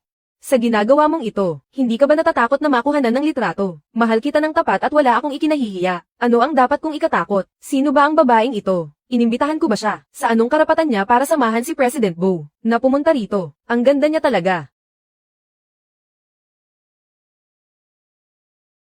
Hindi ba siya yung noong araw na yun? Ako ang malayong pinsan ni President Bo. Malayong pinsan. Malayong pinsan. Bakit siya nandito? Sa wakas, dumating ka rin, President Bo. Siya ba ang malayong pinsan ni President Bo? Nagkita na tayo noong huli, sa bahay ni President Bo. Pumunta si Miss Wang sa bahay ni President Bo. Ano ba ang relasyon ninyong dalawa? Oo nga. Huwag naman kayong ganyan. Bagamat laging espesyal ang pag-aalaga sa akin ni President Bo. Ngayong birthday party ko, kinansela pa niya ang kanyang mga lakad, para lang mapuntahan ako. Sobrang saya ko talaga. Anong itinatawa-tawa mo dyan, pinsan? Wala lang. Masaya ako. Naiintindihan ko, malayong pinsan lang naman siya, di ba? Hindi siya sanay sa mga ganitong marangyang okasyon. Ayos lang yun, birthday ko naman ngayon, kaya sige lang, kain lang at mag-enjoy ka. Napakagalante naman pala ni Miss Wang. Sa katayuan mong yan, nagawa mo pang maging ganito sa isang estrangherong tulad ko. Napakabukas palad mo talaga. Paano ka naman magiging estranghero? Dahil isinama ka rito ni President Bo sa birthday party ko. Ibig sabihin lang yun ay hindi niya ako itinuturing na iba. Pamilya na tayo. Wala nang bilang-bilang kung sino ang galante o hindi. Pamilya na tayo, di ba? Sinasabi mo pang walang kinalaman. Master Zuhai. Ikaw nga talaga yan, Master Zuhai. Anong ginagawa mo rito, Jiang Xinyu? Ikaw, bakit ka nandito? Inayos ito ng kumpanya. Pinapanta nila ako rito para kay Wang Xinya, para magbigay ng suporta. Anong sabi mo? Ikaw si Zuhai. Ikaw talaga si Zuhai. Ang sikat na songwriter na hindi nagpapakita ng mukha, ang henyong songwriter na si Zuhai. Hindi ko alam kung si Zuhai ay pwedeng gawan din ako ng kanta. Isang kanta lang mula sa kanya. Siguradong hit agad yan. Ano bang pinapangarap mo? Si Zuhai yan. No, hindi siya basta-basta. Gumagawa ng kanta para sa kahit sino lang. Kung alam ko lang sana kanina, hindi ko na sana siya binastos. Kung mapapapayag ko lang siyang gawan ako ng kanta, kahit walang gimmick o iskandalo, siguradong sisikat din ako. Pasensya na, hindi ko alam na ikaw pala si Zuhai. Huwag mo sanang masamain ang mga nasabi ko kanina. Kahit pa sabihin, wala akong alam sa mundo, at isa lang akong malayong pinsan. Ano naman ngayon, ang hindi pagiging sanay sa karangyan, ay hindi kailanman nakakahiya. Ang nakakahiya ay ang magsaya sa pagmamaliit sa ibang tao, para lang magmukhang mataas. Iyan ang idol ko, tama yan. Masyado pala kitang minaliit, nakalimutan kong hindi ka nga pala, iyong tipo ng tao na naghihintay lang, na may magliligtas sa kanya. Sige, maghahanda na muna ako. Nandito na ako sa tabi mo ngayon. Hindi mo na kailangang harapin ang lahat ng ito ng mag-isa. Kung mapapatigil mo lang ang mga babaeng nag-aaway-away dahil sa pagseselo sa iyo, at patahimikin sila ng kaunti, marahil ay wala na akong kailangang harapin pa, mga ginang at ginoo. Malugod nating tanggapin ang bida sa gabing ito, si Binibining Wang Xinya. Kailangang galingan mo at huwag mong palampasin ito. Ito na ang pinakamagandang pagkakataon para sumikat ka ng husto. Salamat sa lahat ng aking mga kaibigan, at sa ating mga kasamahan sa media, at syempre, sa lahat ng nasa harap ng screen, na tahimik na sumusuporta sa akin, ang aking mga tagahanga. Kung wala kayo, hindi ako makakatayo rito ngayon. Diretsuhin mo na. Sa totoo lang, ngayong araw, may isang tao akong gustong pasalamatan ng lubos, ang CEO ng Bo Entertainment, si Bo Xingji. Siya ang pinakamalapit na tao sa buhay ko. Siya ang pinakamalapit na tao sa buhay ko. Ano, pinakamalapit na tao? Kung wala ang kanyang malasakit at tulong, sa gitna ng napakatinding kompetisyon, dito sa mundo ng showbiz, hindi ko mararating ang tagumpay ko ngayon. Anong ibig sabihin nito? Binigyan ba ni President Bo si Wang Xinya ng espesyal na pabor? Mukhang hindi lang basta-basta ang relasyon nila. Walang nakakaalam ng higit pa sa akin kung gaano siya kalambot at maalagang tao. Tama na. Isang beses lang tayo nagkita. Noong una, hinayaan ko na ang mga chismis na kusa mong ikinalat tungkol sa atin, dahil wala akong panahon sa iyo. Pero ngayon, sa harap ko mismo, nagagawa mo pang magyabang dito. Ang mga kasinungalingang iyan, kapag sinasabi mo, hindi ka ba nahihiya, ako? Sa mundong ito, wala nang mas nakakakilala sa akin kaysa sa kanya. Ang pangalan niya ay Ruansu. Ang dati kong asawa. 4 na taon kaming nagsama. Nagkulang ako noon, at nagalit siya sa akin. Kaya kami nag-divorce. Matagal bago ko, naintindihan. Hindi siya, isang bulaklak na kailangang ikulong, kundi isang matatag at independenteng puno. Kapag may gusto siya, hindi siya umaasa sa iba, kundi pinaghihirapan niya ito. Wala na rin akong balak, na itago pa ang anuman. Siya lang, para sa akin, Bo Shinji, sa buong buhay ko, ang tanging babaeng pakakasalan ko, gagawin ko rin ang lahat, para makuha siyang muli. At para naman sa mga babaeng, lumalapit sa akin na may ibang motibo, pakiusap, matuto kayong lumugor. Sa tagal nating magkakilala, ang itsura mo ngayon, ang pinakagwapo. Ang itsura mo ngayon, ang pinakagwapo. Ang idolo ko, at ang boss ko ay magkapareha, ang lupi nito. Medyo pagod na ako, uwi na tayo. Shinji, sige. Sabay tayong uuwi.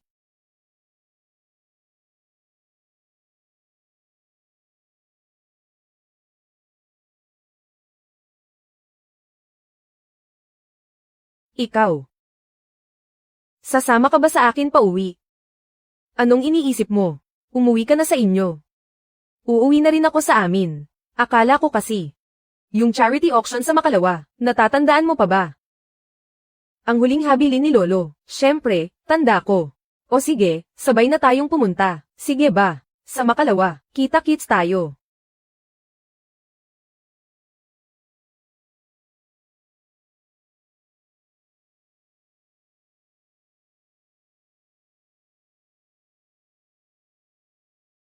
Siya na naman.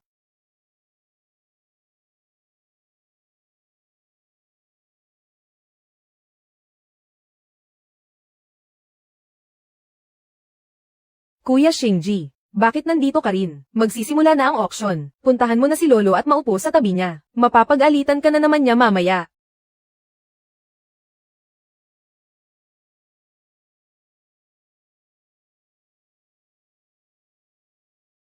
Bakit ngayon ka lang? May inasikaso lang sa kumpanya kaya natagalan. Gusto mo bang paluin kita ng 2 beses para kay Lolo? Sige ba? Sige, paluin mo ako.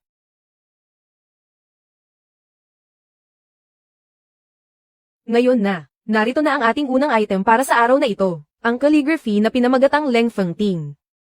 Magsisimula ang bidding sa 800,000 yuan. 800,000 yuan. Mukhang, gawa ito ni Lolo Cheng. Marunong ka pala sa calligraphy. Hindi ah.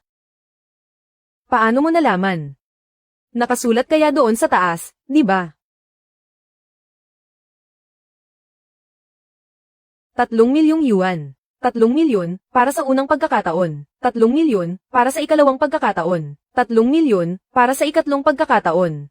Sold. Congratulations sa ating Ginoo. Ang lahat ng malilikom sa auction na ito, ay buong pusong, ibibigay para sa mga bata sa kabundukan. Maraming salamat. Mukhang, si Lolo Cheng ay, maganda ang naging recovery. Syempre naman. Dahil yan sa, pinakamagaling na surgeon sa bansa, ikaw mismo ang nag-opera, Ruan. Kung nandito lang si Lolo, kung buhay pa siya.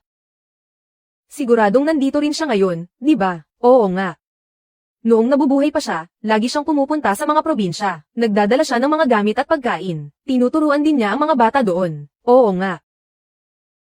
Siya ang pinakahanga-hangang tao na nakilala ko. Ang susunod nating item ay likha ng apo ni Ginang, Cheng Ying, na si Miss Cheng Ziyin. Ito ay isang painting na pinamagatang Jinsei Landscape. Ang starting price para sa painting na ito ay 80,000 yuan. Akalain mo yun, marunong pala mag-paint itong si Cheng Ziyin. Pero sa totoo lang, medyo pachu-pachu lang ang gawa niya. Hindi kaya, may halong personal na inis kaya nasabi mong ordinaryo lang. Nagbibiro ka ba? Mukha ba akong tao, nagagamit ng trabaho para makaganti? Sa bagay, kilala naman si Miss Ruan na walang kinikilingan. 500,000 yuan, 500,000 para sa unang pagkakataon, 500,000 para sa ikalawang pagkakataon, 500,000, 3 beses na, sold. Salamat sa inyong suporta.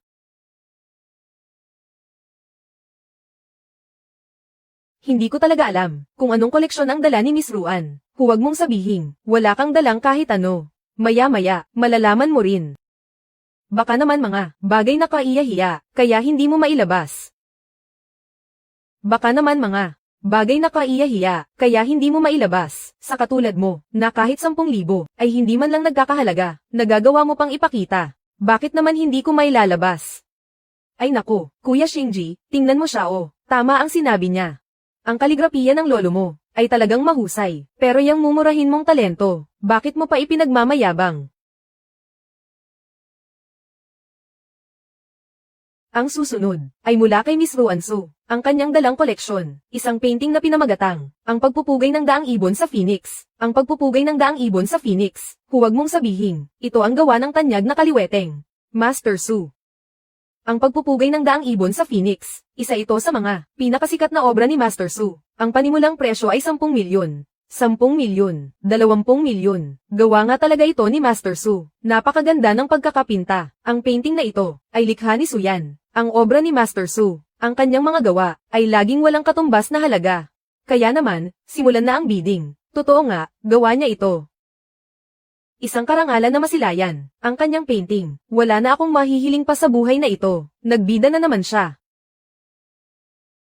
30 milyon. Number 7, 30 milyon. May hihigit pa ba rito? Ang galing ko, di ba? 60 milyon. Number 20, 60 milyon. 60 milyon. Unang tawag. Maglalabas ako ng 100 milyon. 100 milyong dolyar. Dapat mapunta sa akin ang painting na ito. 100 milyon yun ah. Nababaliw ka na ba? 100 milyon. Unang tawag. 100 milyon. 3 beses na. Sold.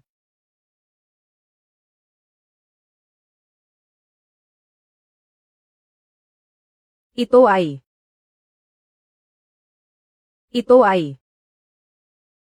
Gawa ko rin ang painting na ito. Ibinibigay ko na ito sa iyo. Gawa rin ito ni Master Su. Gintong tinta sa bato. At isa pang folding fan painting. Ibinigay mo lang ito sa akin ng ganito. Dahil gusto mo ang mga gawa ko. Bihira ang makatagpo ng tunay na makakaunawa sa sining. Ano naman kung bigyan kita ng isa? Ano? Ikaw pala talaga si Su Yan.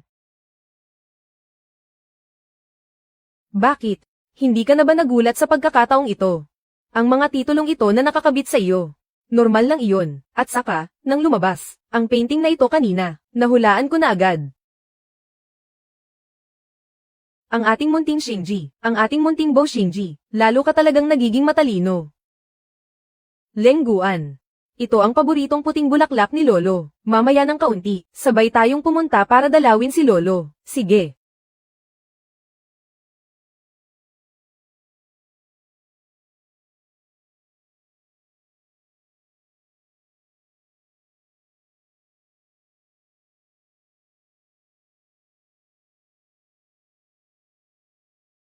Sabihin mo sa akin, kung wala si Lolo. Magtatagpo pa rin kaya tayo? Oo. Bakit? Dahil may mga bagay. Kahit sa anong paraan pa. Tadhana na talagang magtagpo. Hindi mo pa ako tinatanong kailanman. Kung bakit noong araw na bumubuhos ang ulan, naghahanap ako ng pilit ng mapapangasawa. Dati. Hindi ako mahilig makialam sa buhay ng iba. Ngayon, wala rin akong balak mag-usisa, dahil naniniwala ako, na kung gusto mong sabihin, sasabihin mo rin iyon. Mula nang isilang ako, may dala na akong isang sumpa. Kung bago ako mag-18, hindi pa ako nakakapag-asawa, mamatay na sana ako. Hanggang kamakailan lang, nalaman ko na ang totoo, ang tunay na dahilan ng pagkamatay ng aking ina. Hanggang kamakailan lang, nalaman ko na ang totoo. Ang tunay na dahilan ng pagkamatay ng aking ina. Ang pamilya ng aking ina ay naniniwala sa tunay na pag-ibig. Nabubuhay para sa pag-ibig habang buhay. Ibinigay ang sariling buhay sa Diyos ng tunay na pag-ibig. Ang minamahal ay magkakaroon ng payapang buhay. Ngunit kung bago mag-35, hindi pa rin nahanap ang tunay na pag-ibig. Mamatay sila dahil sa paghinto ng tibok ng puso. Nasaan ang Diyos ng tunay na pag-ibig doon? Malinaw na isa itong demonyo. Malinaw na isa itong demonyo. Ang buhay ay higit sa lahat. Higit sa anumang galing. Habang may buhay, may pag-asa. Kung ganoon, ang iyong ina. Siya ay palaging Nagmamahal sa maling tao. Baka ako rin, hindi na aabot ng 35 taon.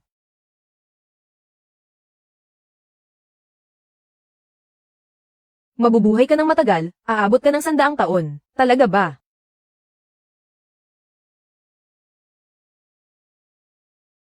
Ruan Su, nangangako ako sa harap ni Lolo, na mamahalin kita ng habang buhay.